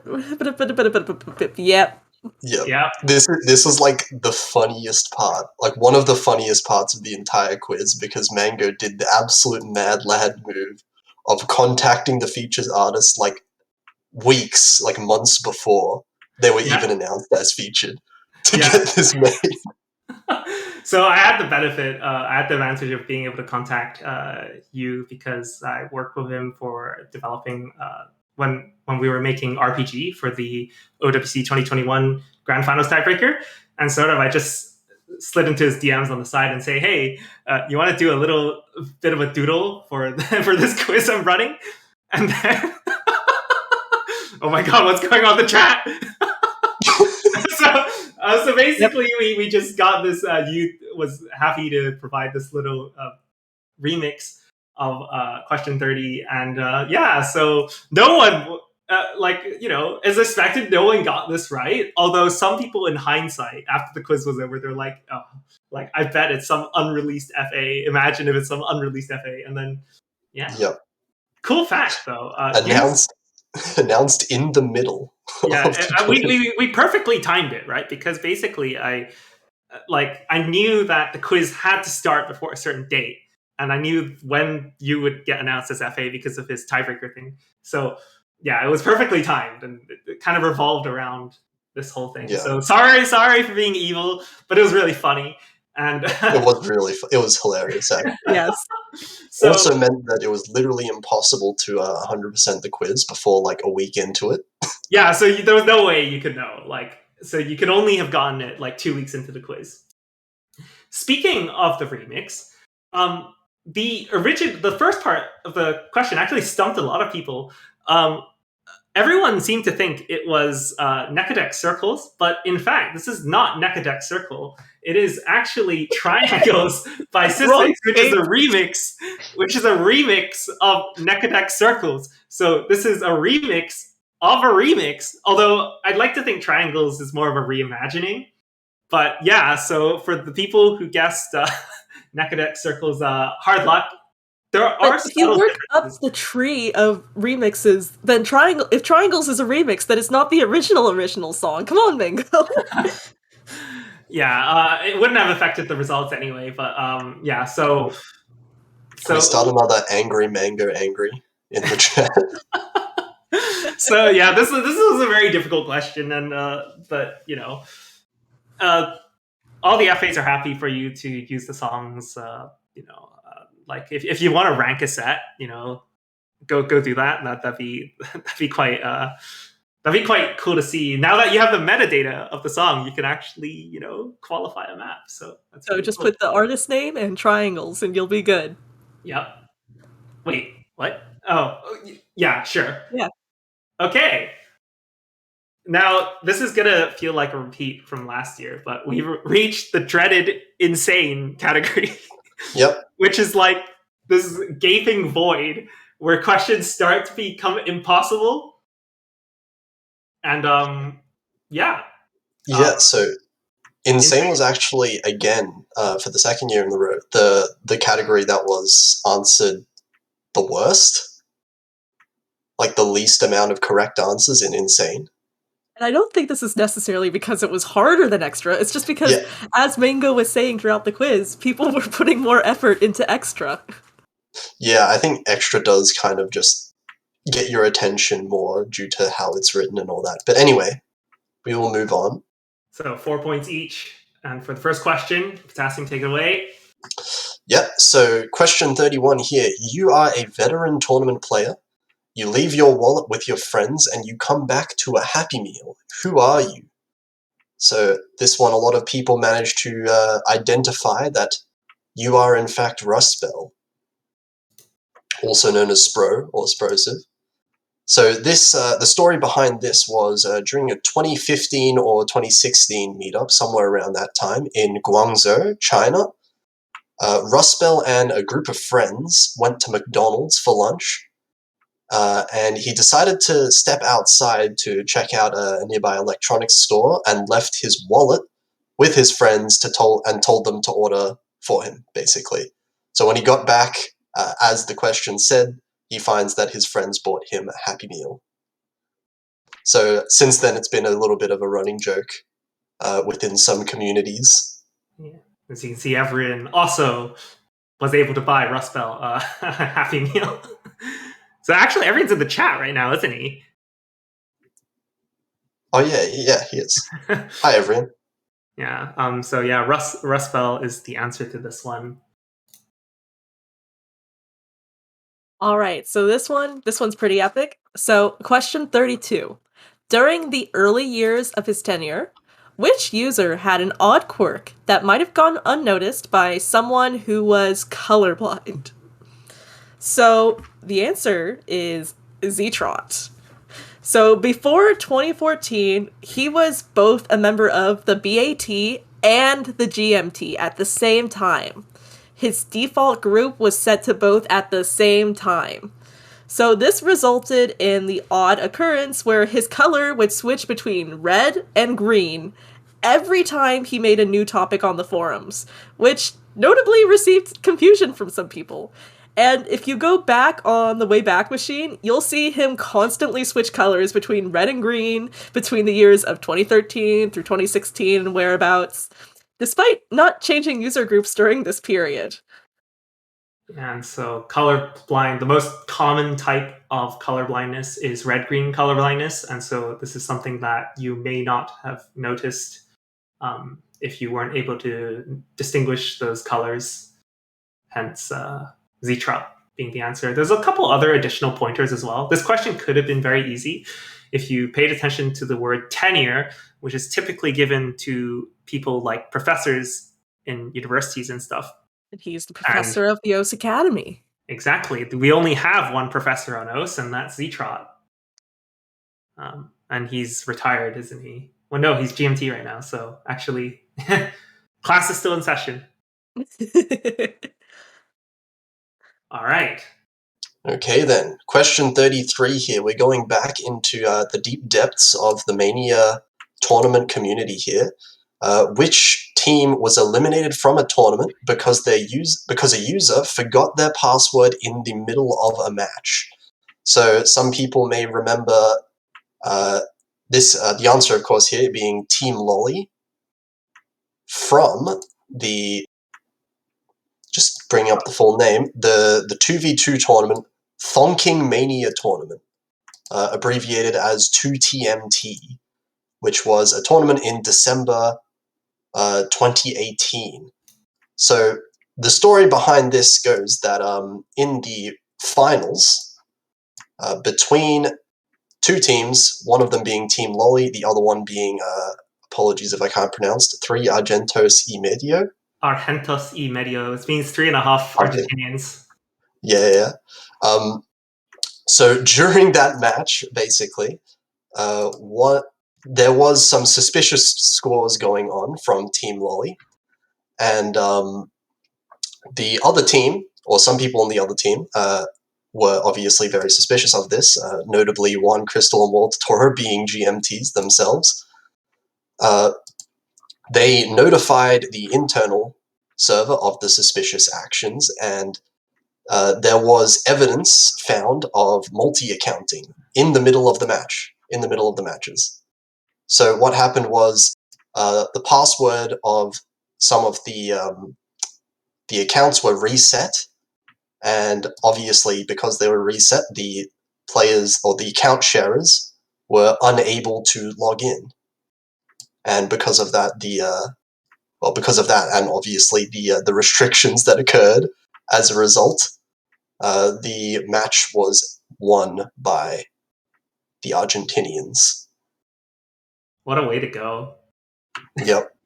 This ended up being quite a large mass ban as well in Malaysia, because it turned out that a lot of the players that were, because this, important to note actually that I forgot, this was a 4-digit tournament. So players that were 3-digit or better were not allowed to play. So the idea was that some of the Malaysian team were sharing their accounts with much better Malaysian players that were unable, that shouldn't have been able to play in the tournament. So a lot of Malaysian players got banned, and the Mania World Cup team the next year was significantly weaker as a result.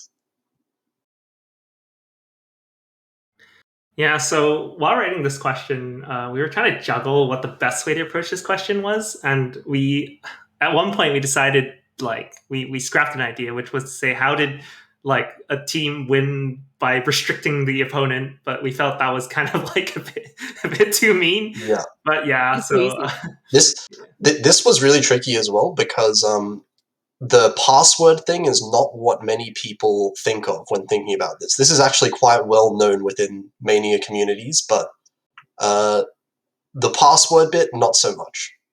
yeah.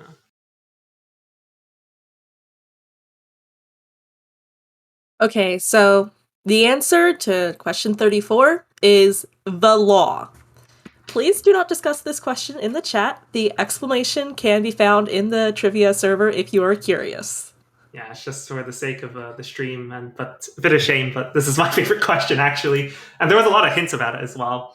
But rapidly moving on, question 35.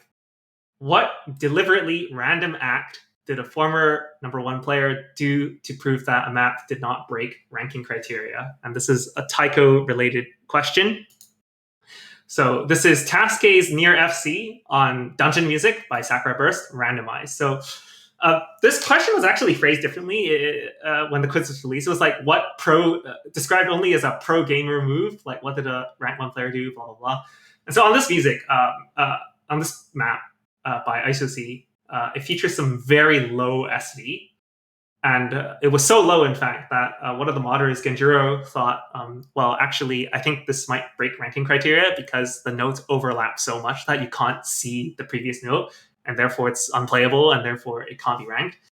And then ISOC plays like, oh, yeah, I can do it, like, but it's his own map. And then Taske comes in, former rank 1 player. He's like, I'm going to randomize the map. I'm going to make a completely random map, change all the colors random. I'm going to... Oh, that didn't play for some reason. There we go. He's going to change all the colors, randomize all the reds and blues, and he's just going to FC the map, or at least nearly FC the map. So, yeah. There you go. You can see him. Yeah, it's so crazy. Like, come on, how do you read this? Like...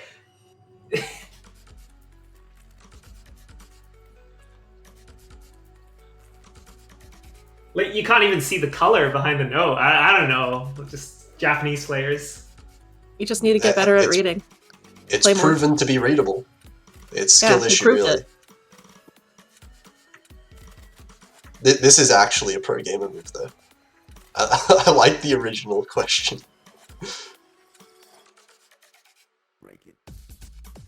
Yeah, and then it gets a bit more reasonable. But the first, as you can see, he completely FC'd the first section, which was the bit that was considered not playable. So this was a deliberately random act. So random meaning he randomized the notes, and it's deliberate because Taske randomized it on purpose.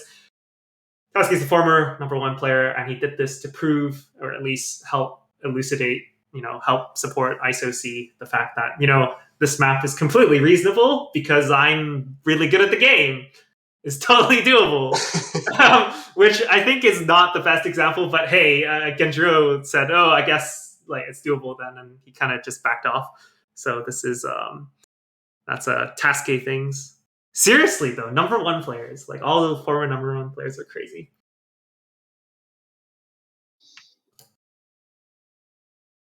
All right, and moving on to question 36. Now, this one's a bit of an interesting one because it's obviously a bit of a reference to last year's question 44, which is the Doomsday Captain XN couch question.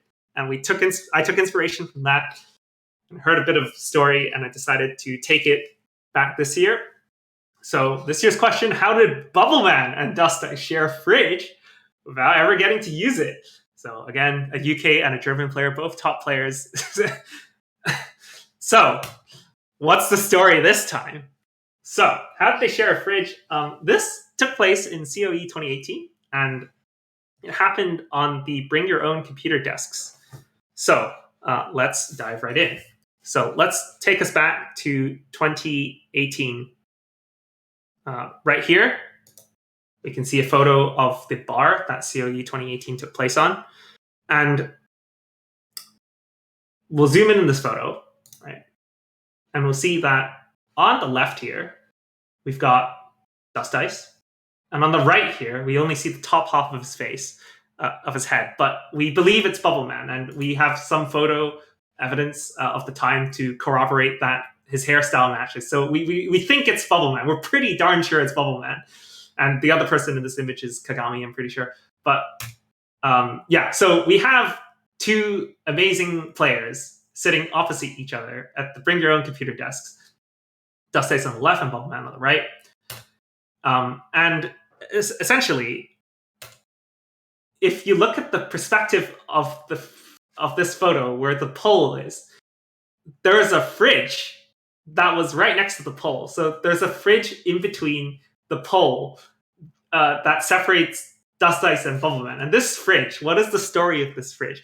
Well, basically, on the 4th day of COE, a Dutch player by the name of Woos decided, hey, you know what? The drinks at the venue are kind of pricey, so I'm just going to buy a fridge because, like, that's totally not expensive. And I'm going to bring it to COE. So he literally bought a fridge and brought it to COE, right? And then hoping to refrigerate their own drinks at the venue to, like, save money. Fortunately, the bar staff said, like, no, like, you can't do that. Like, and so the fridge remained boxed and it was placed next to this pole. And it was used as a coffee table of sorts. And where was it placed? As you can see in the photo, it was placed between, well, at least according to this photo, it was placed in between Bubble and Dust Dice's where they were sitting. Now, this happened 3 years ago, and I spoke with Bubble and Dust Dice afterwards, and it turns out like there's a couple more interesting tidbits to the story, and we can't really exactly confirm the details. It's Bubble Man was actually spent most of the time in another room, apparently, but there was one point in time where Dust Dice and Bubble Man shared a fridge between them as a coffee table without actually getting to open the fridge. So, I mean, I don't think this question should have been an insane. It should have probably been an extra, but or beyond that, potentially. This is such a random piece of knowledge. I mean, people are saying it's literally impossible. People did get partial credit for this. Yeah, there was also an alternative answer people submitted concerning a Reddit post, which I will link in the chat now. So this is a meme post on Reddit of the Bubble Man fridge, where there's a bunch of badges on the fridge of Bubble Man's, and Dustus has some of the same badges. So in that sense, you could say they got to share that fridge without sharing it too. Yeah, and naturally, like last year, like with Doomsday and Captain XN, neither Bubble Man or Dust Dice were aware of this, or would they be able to make the connection? So you can just go to Bubble Man, hey, when did you share a fridge with Dust Dice? Because, you know, that's the whole point of this question.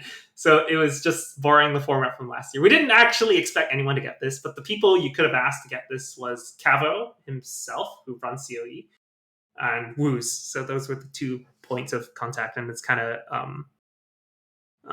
yeah. Doesn't work. I have to send Puffbuck the link. Okay, I have to pull up Puffbuck. Here.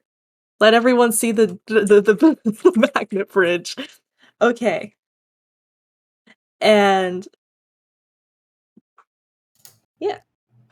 Yeah, here's the story, but if you replay, I won't stick on this too long because I've literally described what the story says.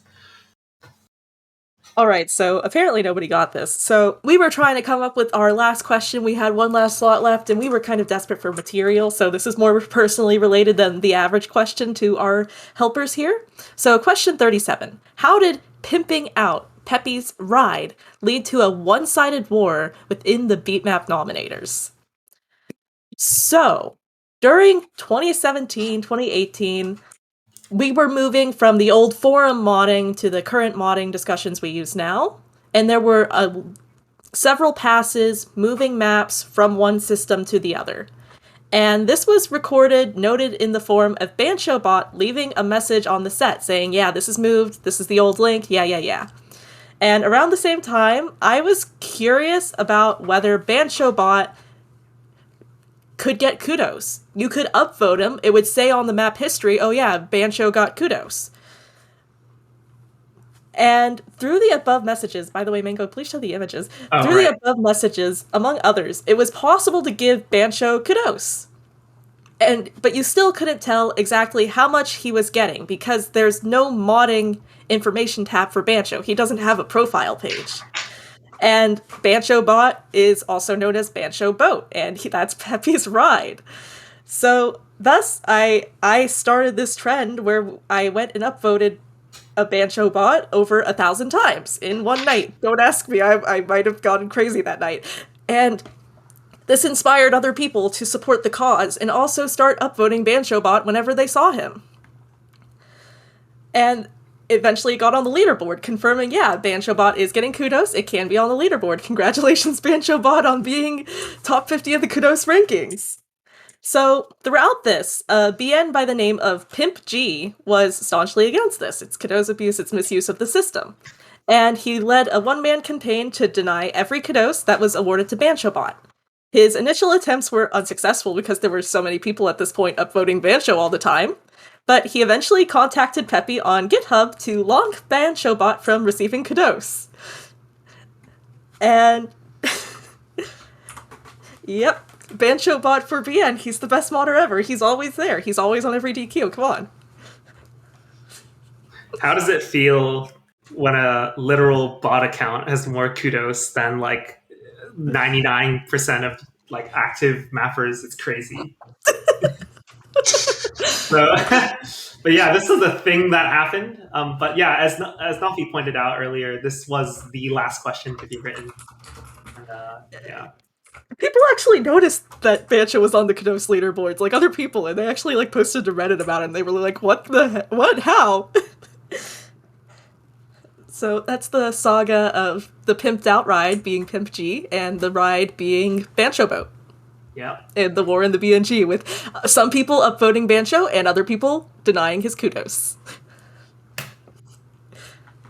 Okay, so the next one here, question 38. What is the origin of the wired network of players? So this one had a bit of a hint to it as well, being that there is an anime reference in here. So the answer to this question was the Mania player Nakano Yuko. And the anime reference you might have noticed is the words "the wired." So the wired refers to an anime called Serial Experiments Lane, very good anime by the way, where the wired in the anime is a kind of internet dimension, kind of, basically the internet, like a massive network. And within the anime, this symbol, it represents the wired. And there is a website up on our, like in reality, in our real internet, that is this, the Wired 2.0, which has a website, and it's like a secretive group. So, like that kind of secretive group, there is an Osu collab within certain Mania players' what's it called, descriptions on their user profiles. Yep, profiles. That's the word. Where they all have this symbol, and clicking on it links to another user that is also part of the collab. So this started in 2020, and it's still on right now. There are currently 29 members, including some pretty notable ones, being Jakads, the #1 ranked Mania player, and some higher ranking players like Scala and Vigatron, and all that. Mostly 7K players. But this is basically a full loop. So if you keep clicking on the user page, those images, the wired images, it'll go in a full circle. And the one that started it is Nakano Yuko, who has the different colored one, the white one, on the profile. Yeah, and that indicates he was the one who started this whole collab. So he is the origin of the wired network of players. It's a closed loop. So yeah, we stumbled across this, and I was exploring Jakaz's profile, and I clicked on it, and I'm like, what is this train? Like, what is this rabbit hole I'm going down? Because I was clicking through the profiles, and then I just went to another profile, and then went to another profile, and there was like 20-something profiles, as you mentioned earlier. And it was a closed loop, so very interesting. It has zero significance, but it's just really interesting. Like, and it was kind of like you know it or you didn't. Like, people would ask, like, oh, what is this image? And it was sort of a in the know thing. So that's a very interesting premise for a collab, because I haven't seen anything like it. Normally people do profile collabs with like the avatar collabs, but this one was like a collab with having closed loop essentially. So that's quite a creative way of doing it. And as members were added, he'd only need to change 2 members, just the last one in the chain and the new member to link back to himself. So it's pretty cool. Okay, so to preface this, a bunch of people had the wrong idea on this because they assumed that I was the coffee and that Pishy Fat was the Pishy Fat, and they assumed it had something to do with me and Pishy Fat. I was not involved in this, despite the fact that my name is Noffy Tea Coffee. Okay, just getting that out of the way. All right, so question 39. When did Pishy Fat break a girl's heart over a cup of coffee? So there's this thing where hit sounding a map's pretty annoying, so mappers would make tools to help do it, like copy hit sounds from one map to another, so you don't have to hit sound every diff in the set. So the answer is Pishy Fat unranks a map that used a hit sound copier that breaks OS catch SR. So what happened was, one of these tools was in 2015, WCX 199.111.23 wrote a hit sound copier program in Java, also known as a cup of coffee. And the program would rewrite a map onto a single line in the OSU file, which for some reason, when you converted the OS map to catch, it would cause the star rating of the catch convert to inflate by a ridiculous amount. And this was a relatively unknown phenomenon, which was the cause of a few disqualifications throughout the years, until the map, Hello, Happy World, High Five Adventure. So this is the girl here. This is the beautiful girl in the background there. And this map passed through qualified, and it got ranked. But it was like the hard difficulty had this problem, and it converts to like 2 stars in catch. But with the bug, it was way higher, and it was worth like 200 pp. So the cup of coffee is Java, the girl is the girl in the background, and breaking a heart is typically synonymous with disqualifying a map, but unranking uses the same icon. So the program and a response from Peppy can be found here, because Peppy got involved, and he was like, yo, don't use this program. It will... Warning, do not use this. It breaks beat maps, and will require your map to be unranked indefinitely. And then he locked the thread. So that is how a innocent hit sound copier caused quite a stir. And Pishy Fat did the disqualification post on that. So. Yeah, this is nothing to do with Pishy Fat's love life, although I remember a very funny incident where Pishy Fat was approached by someone saying, when did you break a girl's heart? And then Pishy Fat responded, like, but I don't know, but I could ask the same question to you. And then the person asking the question started reflecting, and it became just really sad. It's like, oh. Oh, no. Yeah, it's like, oh, no. But yeah, that was a thing that happened, and when Pishy Fat said that to me, and I'm like, oh my god, I'm so sorry. So, people that searched through the DQs that Pishy Fat did, they had the right idea, they just didn't find the right map. Alright, and with that, we enter the boss question of the Insanes. This is the artwork question, taking a step up from last year. It is, if you thought question 30 was expensive, this was about more than like 2.5 times more expensive. Okay, right, so the following question features 4 artworks depicting various members of the OS community. Identify the context depicted in each along with the artist who drew them. Now, before we start the revealing answers here, can I just say, not a single team got any artist right, and that's really sad. I think, artists do a lot in the community. They do the fan art, they do all sorts of stuff, and then not a single team got a single artist right. Like, how is that even possible? There were like 100 unfortunate. But that being said, I did source the artist from a wide variety of backgrounds. So, no pun intended. But so you'll see very shortly what each of these artworks, and a bit of a fun one. So, Exhibit A. In Exhibit A, we have this thing. This is Axarius with a rice cooker. This is the name of this masterpiece. Okay.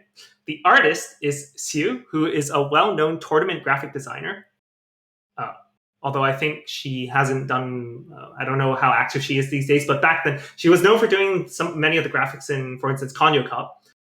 and which you can see on the badge of the rice cooker. And the context of this is just happened in a random voice chat where Xarius decided to show, hey, check out my rice cooker.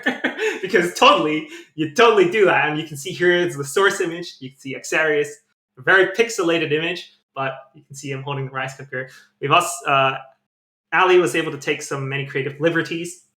You can see the rice cooker is the same, but the badge bit is replaced by Konyo Cup. And instead of, I think it says rice cooker 2 instead of Konyo Cup, or something. I can't remember the original text on the Konyo Cup badge.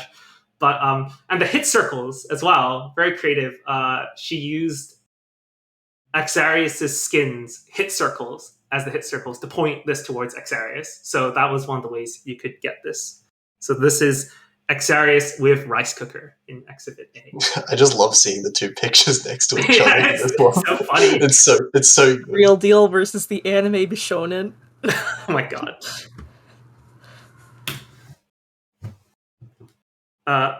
Sebastian, you want to take Exhibit B? Okay, let's have a look at it. So Exhibit B here, we have a little bit of a bunny picture, and we've had quite a few different guesses as to who this is. The title that Mango thought up for here is Bunny Singing Lemon. So as you can see, there are little lemons in next to the microphone in the image. That was kind of a hint. This is actually Val0108, the mapper, singing the song Lemon by Kenshi Yonezu. Right, and I want you guys to prepare your ears for 30 seconds of some of the most amazing, wholesome singing you've ever heard. Oh, wait, that didn't work.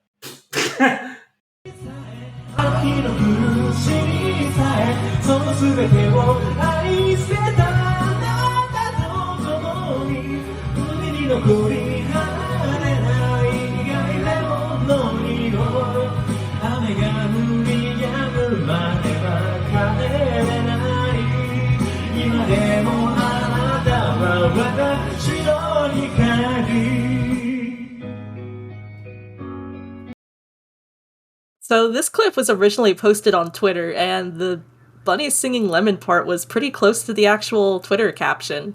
And I remember Mango asked me before putting the quiz results together, it's like, hey, do you know what song it is in this video? And I'm like, yeah, it's Lemon. They mentioned it in the tweet. So wholesome. Val is such a, how do we say, community treasure. One of the community treasures. And artist is Crowy. So for those of you who don't know, Crowy is the one who is responsible for designing Mocha. So she's the one to come up with the original concept. And she also did some artwork for the World Cups in the 2019 series. There was some splash art involved in there. So first artist, Ali, from the tournaments, Crowy. Here we got a mascot artist. So yeah, Bunny Singing Lemon. You also notice that the letters of each exhibit match the first letter of the title of the art piece. So Xarius with rice cooker for A, Bunny Singing Lemon with B. So what could the third one be? Now this one I know has been bothering a lot of people. This is a legendary piece of artwork. Yeah, when you see it, literally. And this is the only, in my opinion, the only meme that is worthy of actually using 727 because it's actually correct.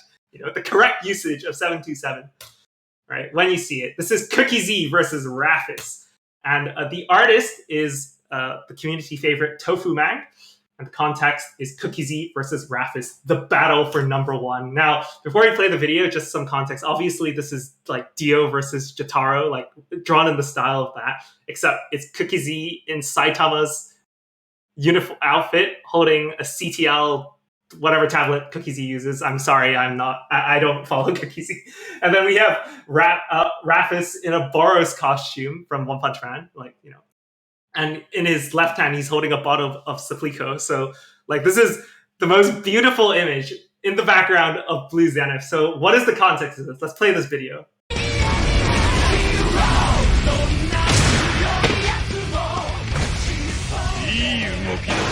さすがに強いな。このボロスと互角に戦える者はお前が初めてだ。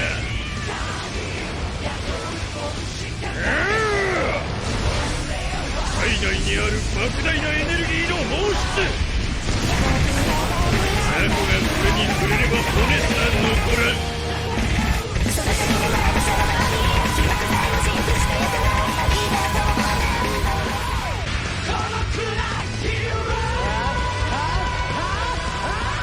後ろってら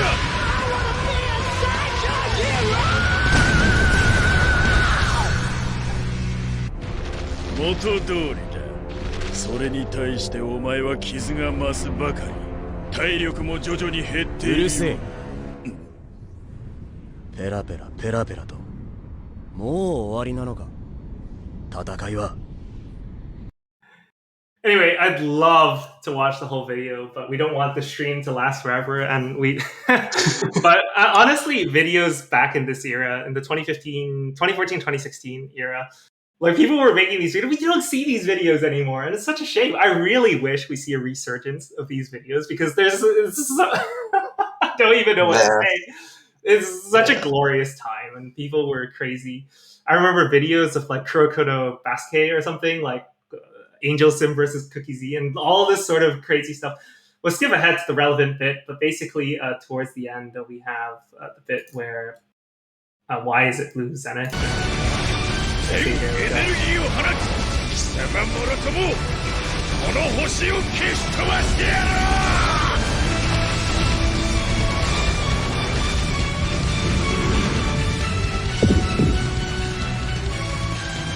Oh,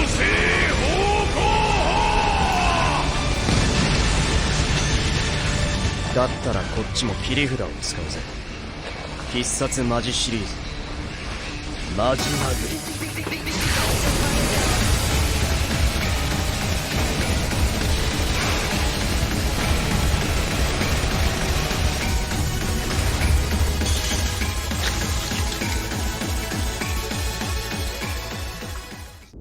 And there's the 727. Yeah. True 727. What a massive time. Throwback to old Reddit memes. Yeah, but this is something else. And finally, 40D. Nafi, do you want to take this one? All right. So for Exhibit D, so we're continuing the trend of it starts with the same letter for the name of the image. So DT sends man to heaven. So the artist is Zoodinator, and the context is Beast Troll MC reacting to the Marami Ascension to Heaven DTFC, which was a pretty epic score, and he has a pretty epic reaction here.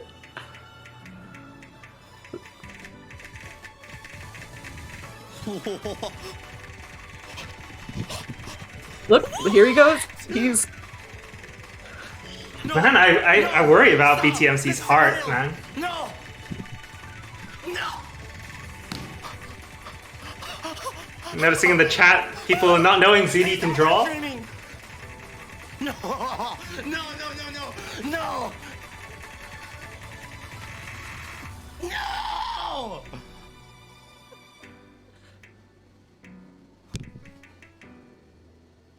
I don't even give a fuck. He started double tapping at the end, dude. I do not give a single fucking shit. This should not be possible. There we go. There we go. There's his hand, so you can see him grabbing his mic and his finger. Oh, oops. Didn't mean to skip ahead there. But yeah, that's the clip when he does that. And look at his face. Just utter disbelief. Yeah. So ZD was kind enough to draw this, and I thought it would be nice to get an artist from a top tournament player, different background, so different artist and different part of the community. So very cool.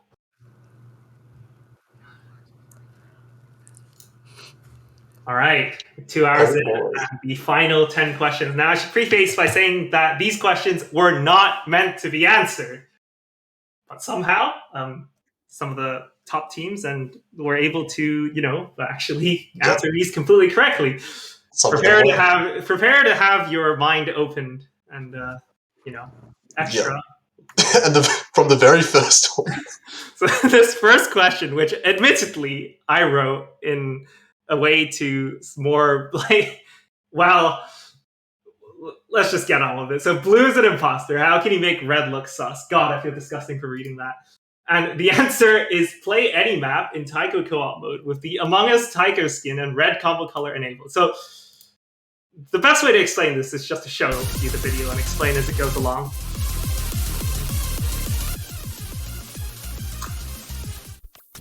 So for this particular experiment, we'll be using the Among Us Trap remix. And let's see what happens. So you'll notice that I've set the mode to tag co-op. And this is an unintended mechanic. And as you see, I try and ready up, but you can't actually start the lobby in co-op mode. However, if you type MP start, you can actually forcibly cause the lobby to activate. And you can start Taiko in tag co-op mode, even though you're the only one there. Now, setting a red combo color, in standard, it turns all your circles red. But in Taiko, where red and blue circles are needed, it turns all the circles red. Well, or in this case, the crewmates. So you notice that I'm hitting red and blue, but all the notes are red, which is, you know, and the whole point of this question is blue is an imposter. So the blue notes are like not who they say they are, and therefore by donning a red costume, they can make red look sus, or at least that's how this question is supposed to work. And as you can see, asking about the skin. This is the skin that comes bundled with this map. They made a custom very sus skin. Yeah, this is... I mean, this is such a stupid question, and we didn't expect anyone to get it, but then when we released, the hint was released, that made it incredibly easy. Yeah, so we'll skip ahead a little bit here, if this will let me skip ahead. Oops. We'll just skip ahead, sorry. And turns out you're not limited to using red combo color. You can actually use any combo color if you want. So if purple is feeling sus, you know, you can just use purple combo color. Anyone, you can do this right now if you want. So check this out. Oh, wait. God damn it. Let's try and get this to appear in the right time. There we go. Looks, you can have fun with your purple crewmates. And you can do it with yellow as well, and all the other colors.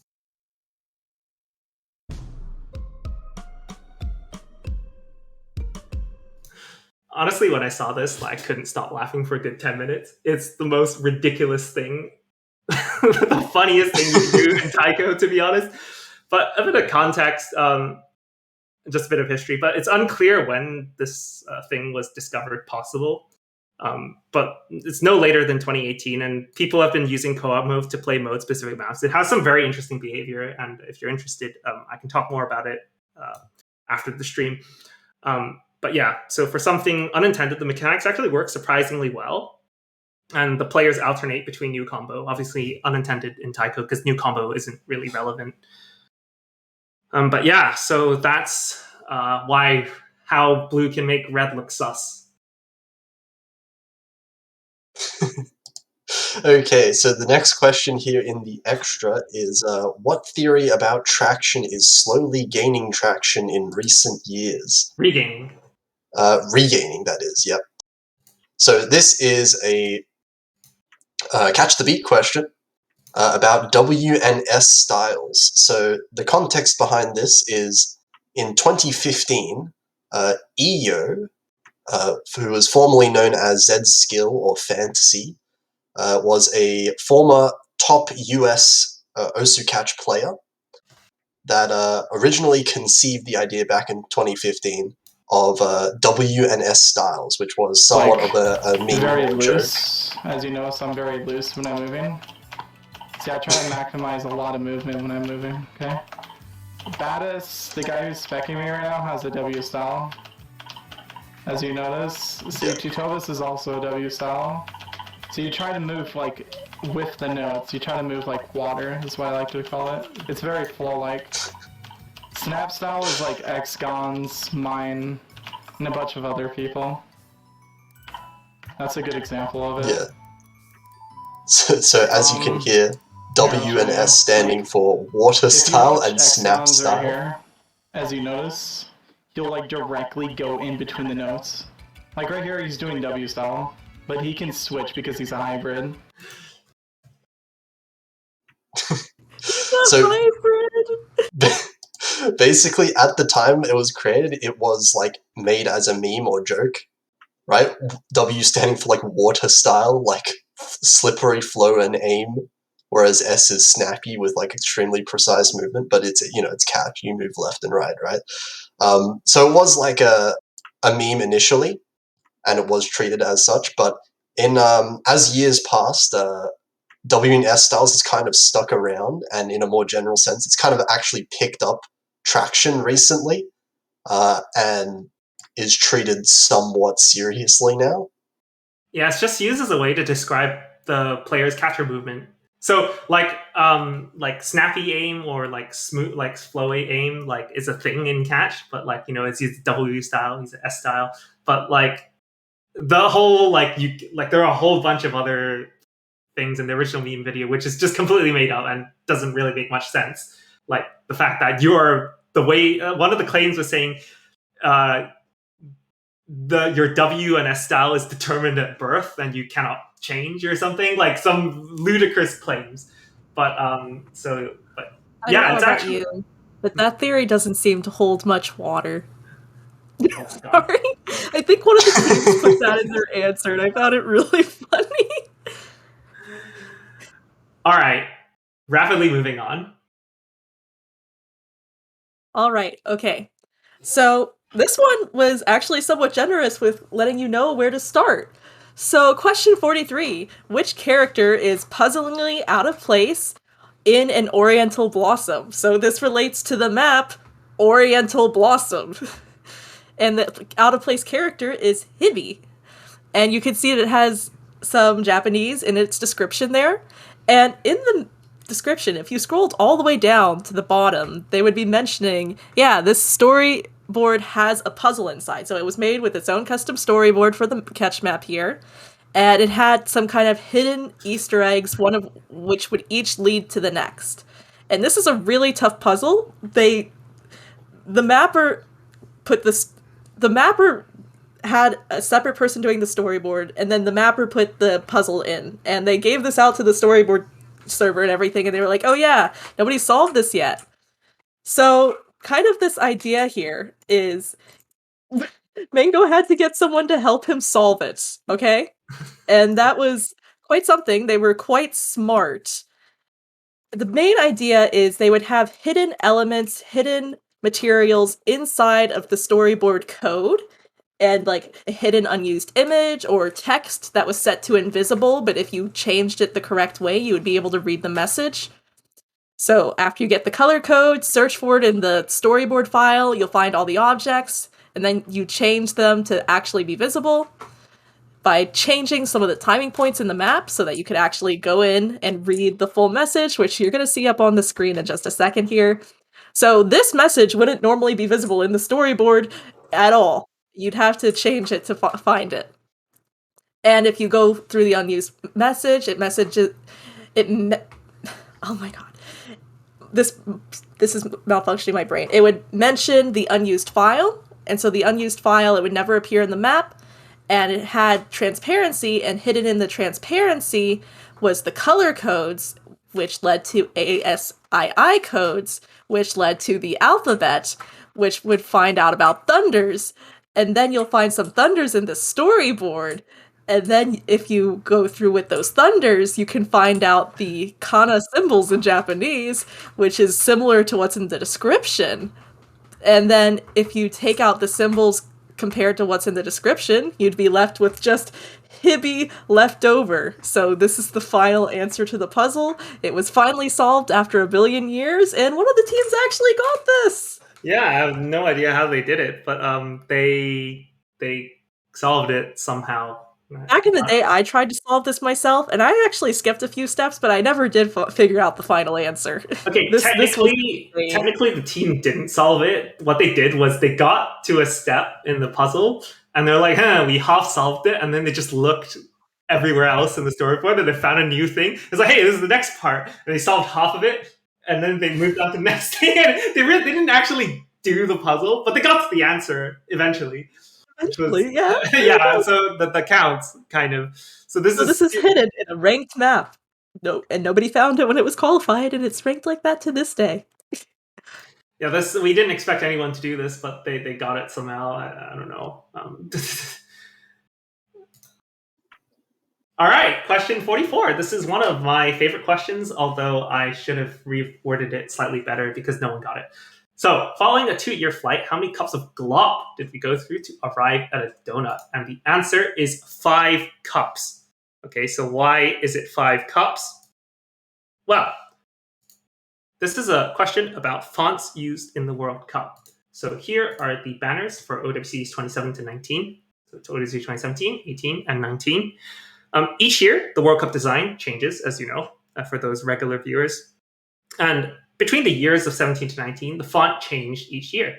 In 2017, the font used was Outbound. In 2018, the font was Glop. And in 2019, the font used was Taurus. Now, rereading this question, it says, following 2-year flight, which is synonymous with the word outbound, like an outbound flight, how many cups, World Cups, of glop did we go through to arrive at a donut, which is a torus, the shape of a torus? There's so much encryption in here. So following 2 years of outbound, which was how long outbound was used for, how many cups, World Cups of glop did we use to finally arrive at the font that we use today, which is Taurus? And if we count the World Cups that use glop, there are 5 World Cups, and that was the year of the 2018. It was the 5 World Cups of OWC to MWC 4K. Obviously, no one got this, but this was a very interesting question nonetheless. But we could have rephrased it and made it easier, which was following a 2-year flight. Sorry, not a 2-year flight. Following a 2 years outbound, how many cups of glop did we go through to arrive at a Taurus or something? And that would have made it a bit easier. But I wasn't really sure how difficult this question would be. It was a font question, and the fonts may not necessarily be well known, but it was an extra, so, whatever. That said, I do really like how it's worded now, how we got to this, overarching linking words to make it seem like a journey through the question. Yeah, but it makes total sense. Also, there is an additional, small link between the word flight and Flight being the designer of the World Cup graphics. Yeah, which is a link that some people picked up on. They thought Flight was referring to the art, like the designer, and the cup. Some people thought the cups were referring to the World Cup. So there was some progress made, but I think the logical deduction was too big here, so no one was able to make progress. Yeah, so Flight was kind of like a double hint. Yeah. Moving on to 45. What kind of person would have a rough time frying vegetables with assorted fish balls? And the answer is any regular roast tiger player from Hong Kong or any other Cantonese-speaking country.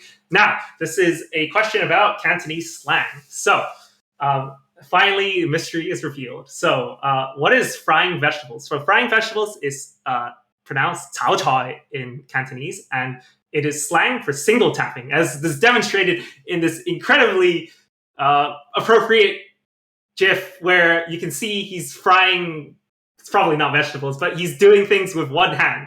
And it's supposed to simulate single tapping.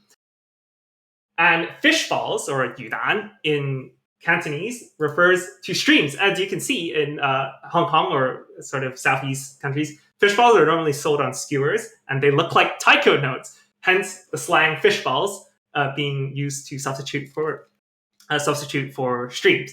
So this question really reads, what kind of person would have a rough time single tapping assorted streams? And assorted streams could be mixed streams.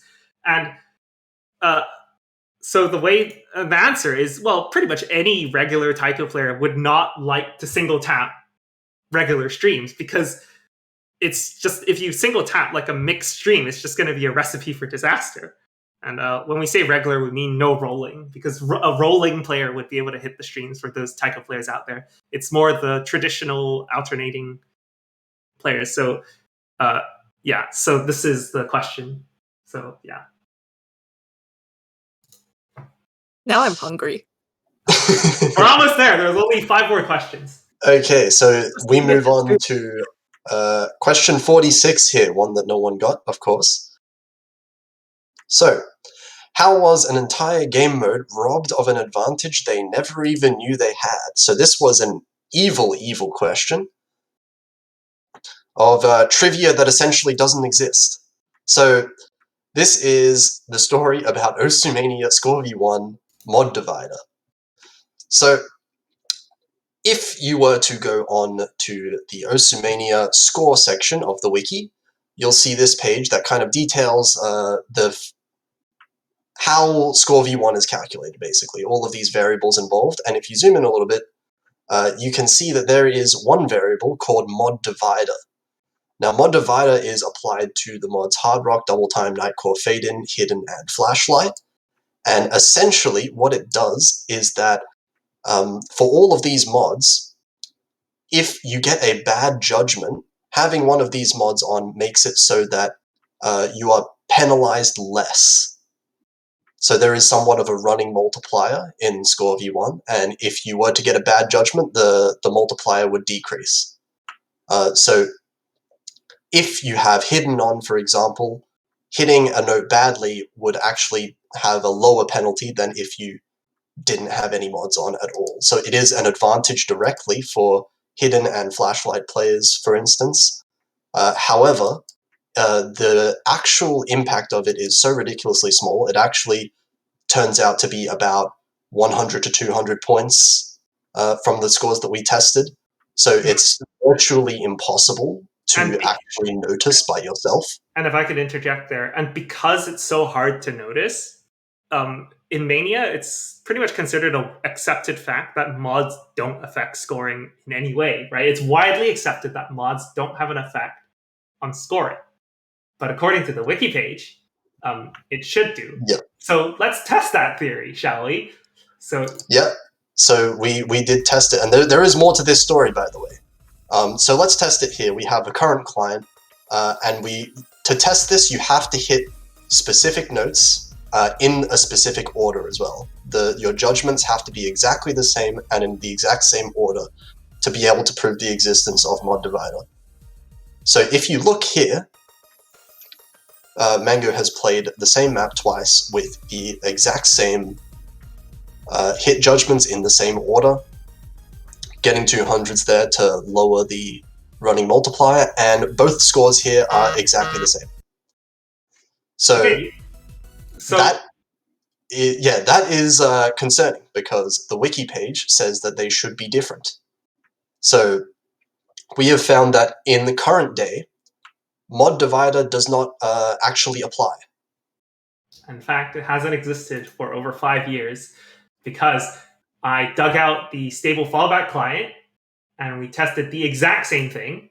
Oh, video B. So now this is a video of Mango doing the same thing in the 2015 client.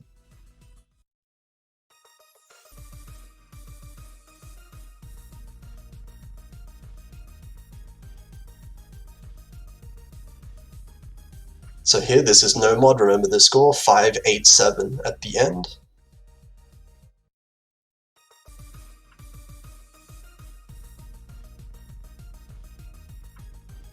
And with the same set of judgments here, we get 806,610. So a higher score, very slightly. And just for thoroughness, I've done it on Flashlight as well. Yep. So we can say in 2015, this was definitely a thing. Mod Divider definitely existed, and there was definitely an advantage for visual mod players, for Hidden and Flashlight players.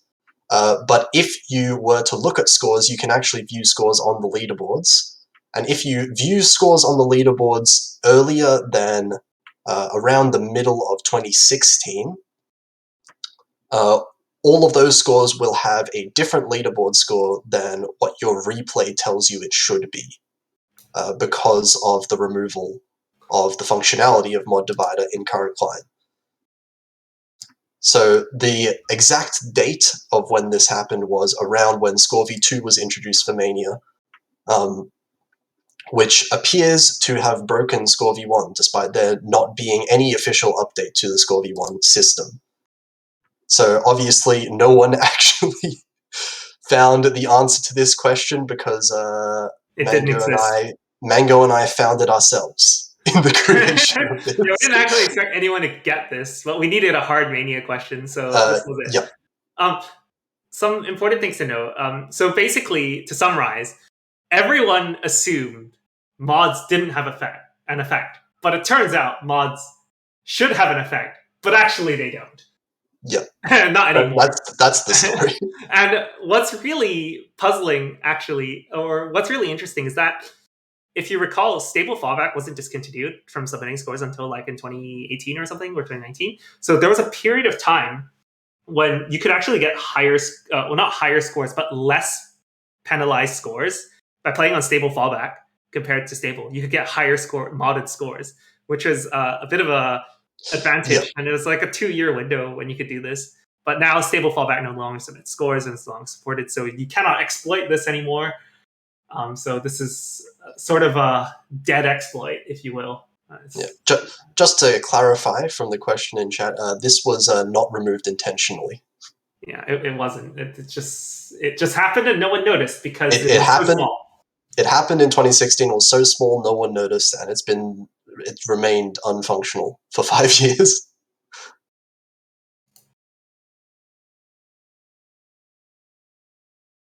Okay, so despite this being an extra, quite a few people had the right idea on this one. I'm glad so many people remembered it. So, question 47. With what adorable creature was a reluctant alliance formed in our final moments?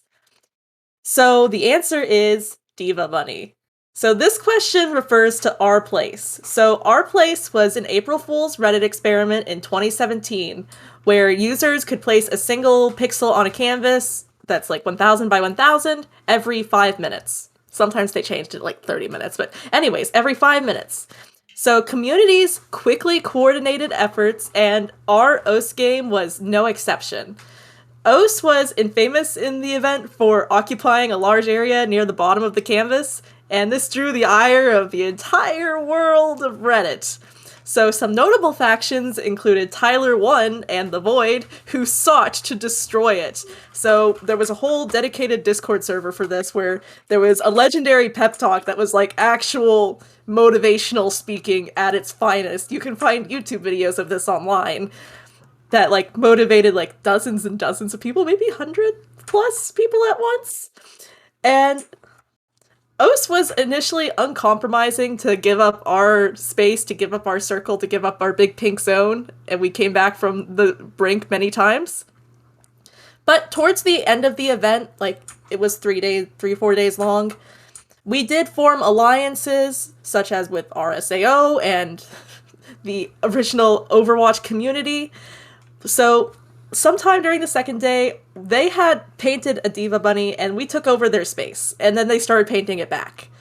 So this got on the nerves of the top brass of the OS game coordination effort. So on the last day of the event, though, we came to peace. We would resolve our differences and incorporate the bunny as the O in OS, working together to stave off all who would seek to destroy the pink circle in the final moments of Our Place. Yeah, it's quite a motivational story, as we can see here. We have the Diva Bunny incorporated into the OS logo. It's sort of putting it was in the final 12 hours where we both communities had to settle their differences, and we were able to somewhat hold our ground. Unfortunately, not quite all the way to the end. But as we see, Our Place. I mean, if it were, I wish it were to happen again. It's quite an amazing event. But yeah, some people were completely dedicated. The general you spoke of, E-Man Fan, I think it was, he dedicated his, I think probably like 60 hours out of like the 72 available hours to defending the circle. He was not alone. I barely slept. Yeah, like, what a time. All right, and with that, we're down to the final 3 questions. So, question 48. Now, this is another favorite of mine, based on the way it was written. And one team was able to get the correct answer. How they did this, I have no idea. But absolutely insane. Yeah, absolute big brain, right? Brains bigger than the sun. So, how would such travel? Raise your hands towards the light. And the answer is Google Maps, ? So, let's talk about where this question actually came from. So, we start from Cavalboy's Twitter, okay? Around the middle of this year, in June, Cavalboy posted a tweet of comparing the background of a Psyche map and a tournament somewhere with a place he actually visited in Japan. Now, this map set, Psyche Raise Your Hands, featuring Such, the background is an illustration of the area just outside Osaka train station. So I figured, maybe, just maybe, I could ask a question that linked the IRL backgrounds between related maps. There was only one other ranked map by Psyche that had a background in an actual place, and it was Hikari no Hoe, although technically it's a Cranky and Lapix remix. But this is the background. So on the top, we have the background for Raise Your Hands, and on the bottom, we have the background for Hikari no Hoe, which translates to Towards the Light. So Cavill had already identified where the image on the top is from. It's just outside Osaka train station. It's a Doyamacho. I think I'm hopefully pronouncing that correctly. But the second image was a complete mystery, because if you go to the map set and you look at the background source, it links to a tweet, but the tweet is deleted, so you couldn't actually find out where this was from. But this is a picture featuring Such in somewhere in Japan, presumably. So obviously, I didn't have the time to find out where this was, so I turned to the only source of help I could, which was the newly formed Japanese Taiko Discord, right? And I joined a voice chat, and there were like 6 people, and they were like, I asked them, where is this? And over the course of like half an hour, these guys were scrawling all around Japan, trying to figure out the identifying features, which is this giant X in the background. And after a bit of time, this Japanese player called Kitafuma was able to identify the location of the large X building by making an educated guess that this was in Shibuya. And we were able to find this mysterious location with this X building, which is in Shibuya. So we have our locations now. So we've got just outside Osaka train station and Shibuya. So let's look back at the question. Okay, how would Such travel? Raise your hands towards the light. Can be read as, how would Such, the singer, travel from Osaka to Shibuya, right? It's because it's from this map to this map. How would Such get from map A to map B? And the answer, well, we can ask Google, and Google tells us that it takes about 3 hours to get from Osaka to Shibuya.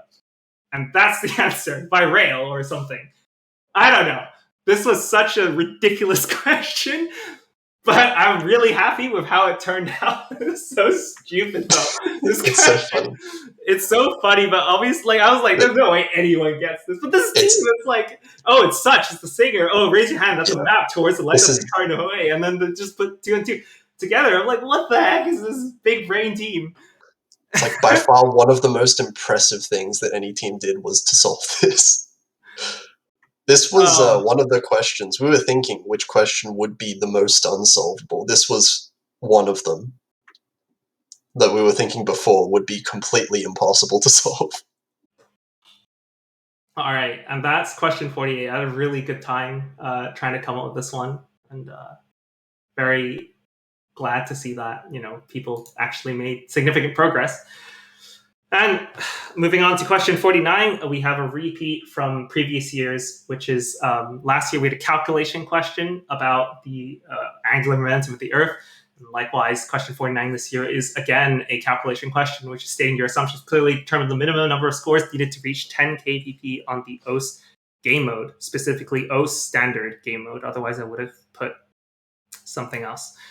Now, we had a lot of answers for this one. It was a very popular question, but a lot of people just said, oh, just 4-baud Deadly Force and you get 18,000 pp. Now, my favorite was the one where the guy described, oh yeah, all you have to do is just have access to the admin panel and you can just type in your PP and you can have 0 scores and have 10,000 PP. That was there were a lot of interesting assumptions were being made. Now, the problem with this 4 mod deadly force answer is if you set 4 mod deadly force, what's going to happen? You get restricted, okay? Like, you can't do that, right? You can't just set a 10,000 PP score and get away with it. In fact, we mentioned it earlier today, and I think it was question 26 about how Kebris set a 1500 PP play. In fact, if you set any play that's higher than 1500, you just trigger the auto restrict. So that's why you can't, like, this is not the correct answer. Now, some other teams use the approach of, okay, how about we take the highest existing scores? So, like MREX scores and Vaxay's top PP and Mirami's scores and whatever, and we just sum them all total and you get a score. And this was not the approach either, because if you are a fresh account and you set 1,000 PP play, you get restricted. So this is not the answer as well. So to accurately answer this question, one would need to be intimately familiar with how to basically not get restricted. And it's just what is the path to get 10,000 PP without getting restricted? And there are a lot of assumptions you can make, and I'm not endorsing you to look up like the anti-cheat or whatever, but essentially, what is the path that you can do? So you have to start by setting low PP plays, and then progressively getting higher and higher and higher PP plays.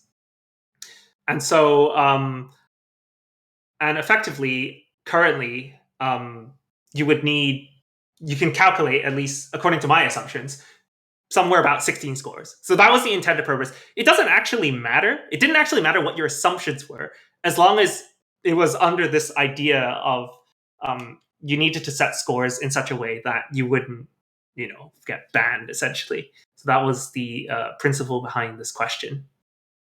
So yeah.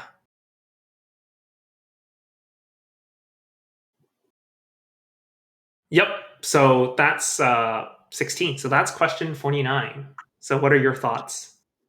Hang on. Is any of the working actually showing on screen or no? It is. Oh wait, I forgot to click. Yeah. Okay. There we go. This is the working. I'm so sorry. I forgot to click it. Waiting for it to come up. Okay. There we go. 16 scores, and this is the quickest way that was calculated. At least we determined according to our assumptions, which may or may not be true. Right. But they are very close to the actual amount. Yeah, it's definitely more than 12, because you can't do it in 12. There's no way. And it's definitely not 1. Yeah. That was a lot of people saying at the very start of the quiz, wow, this question is so free. Literally just 1 lol. All right. And finally, for the last question, we have a bit of an interesting situation here, but no one was able to get question 50 correct. And so thus it will remain a mystery for another day. So yeah, this is a bit of a way to end the quiz on an interesting note, but we will not be discussing the answer to question 50 today. So that's unfortunate, but yeah. It will remain a mystery. All right. Yeah. Okay, so that's the quiz. We finished. We made it to the end. Yeah. We made it to the end. So that was all 50 questions, and that was very difficult. So it's been 2.5 hours. Yeah, well, we got one more section left here, and it's going to be the winner's ceremony. So we're going to be announcing the teams that did the best, the absolute cracked geniuses that managed to solve as many of these as they possibly could. Right. So, in 4th place,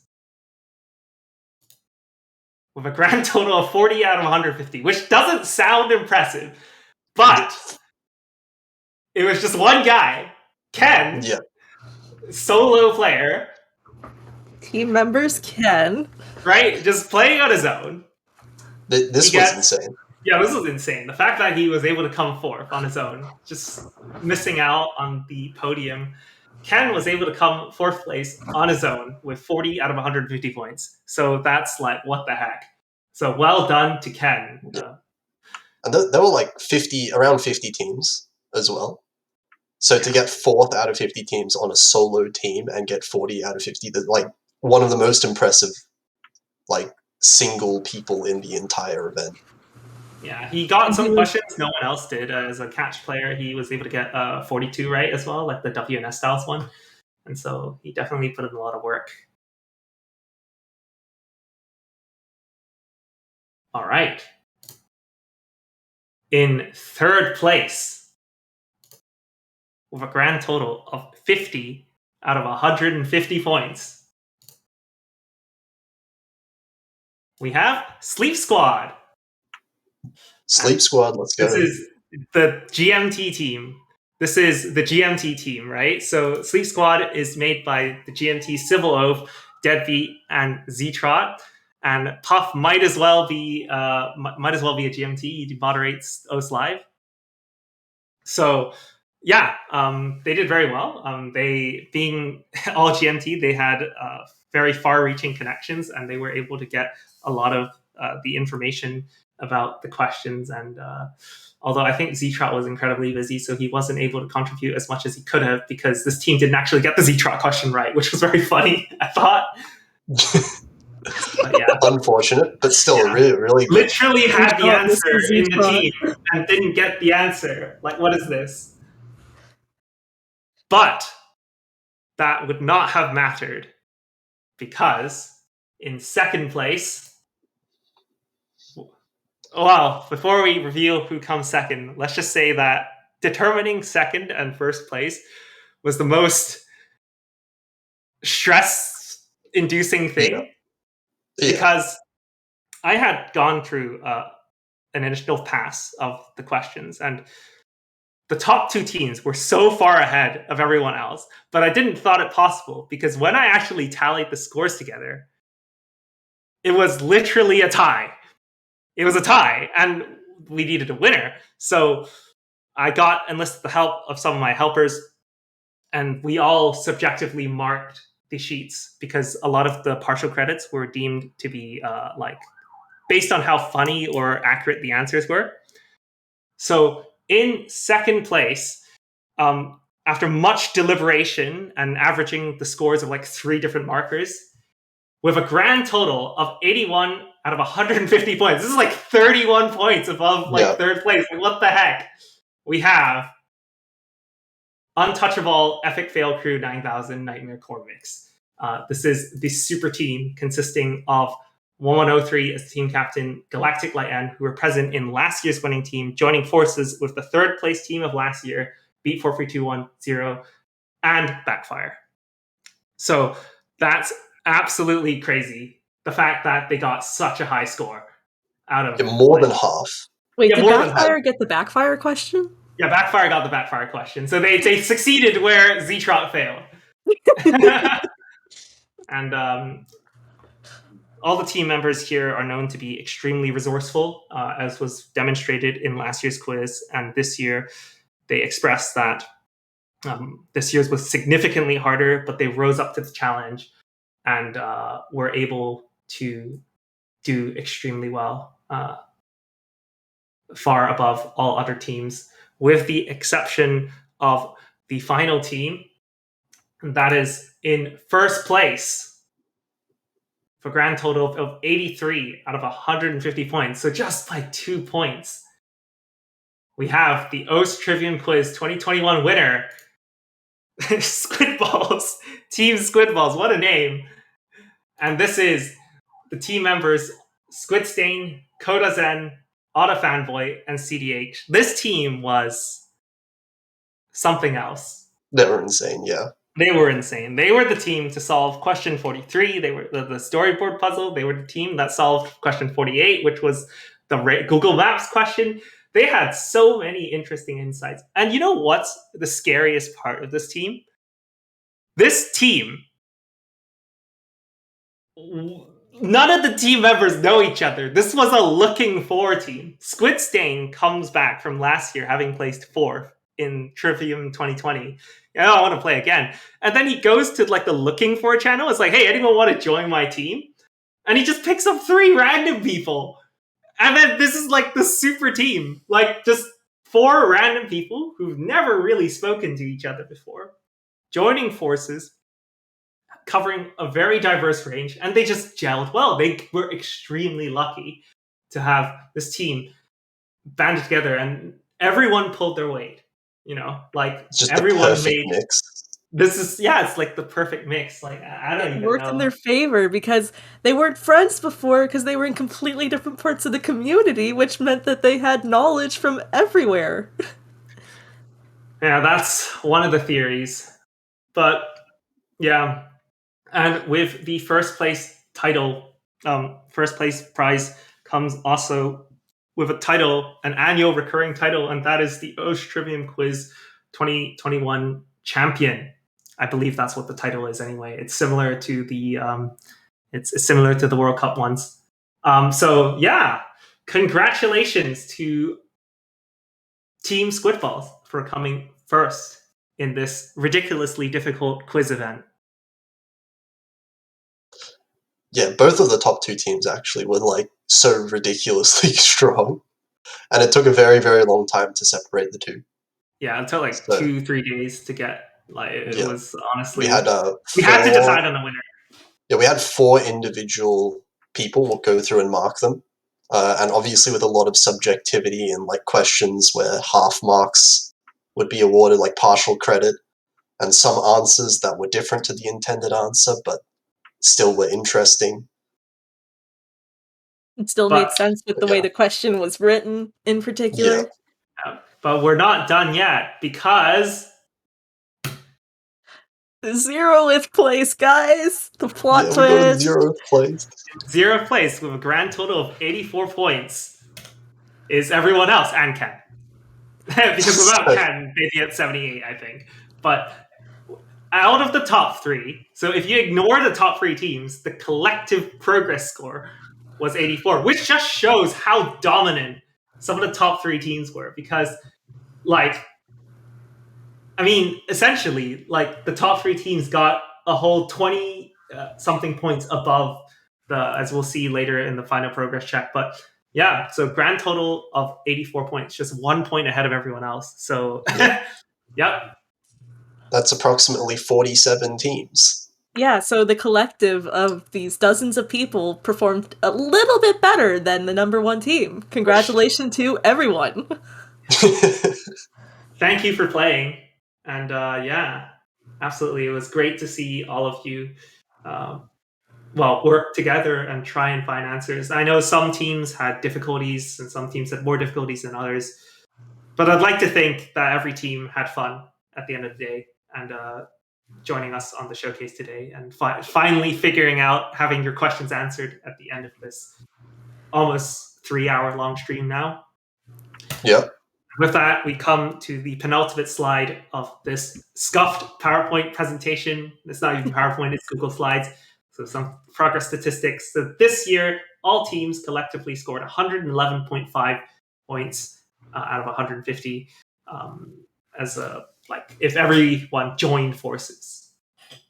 And the questions that no one was able to get full credit on by my own metrics were the following questions.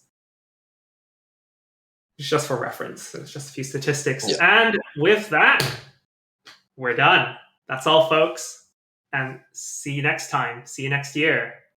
That's Osh Trivium Quiz 2021. We hope you had fun throughout the month. We hope you had fun today. Thank you, Nafi. Thank you, Potassium. You've been wonderful help. Thank you, Andrew. Thank you, Charles. And thank you to all the playtesters who helped. We're not quite done. Because there's a couple final announcements to make, and that is, there are 2 announcements to make. First announcement is that in 3 weeks' time, MWC 7 Key 2022 will be starting with their qualifier showcase. So be sure to be there. MWC 7 Key hasn't been around for, 2 years now? 2 years. Yep. 2 years. So it's very exciting to see that happening. And with that, I think until we see you then, have a Merry Christmas and a Happy New Year. Bye, guys. See you again next time. Take care. Bye.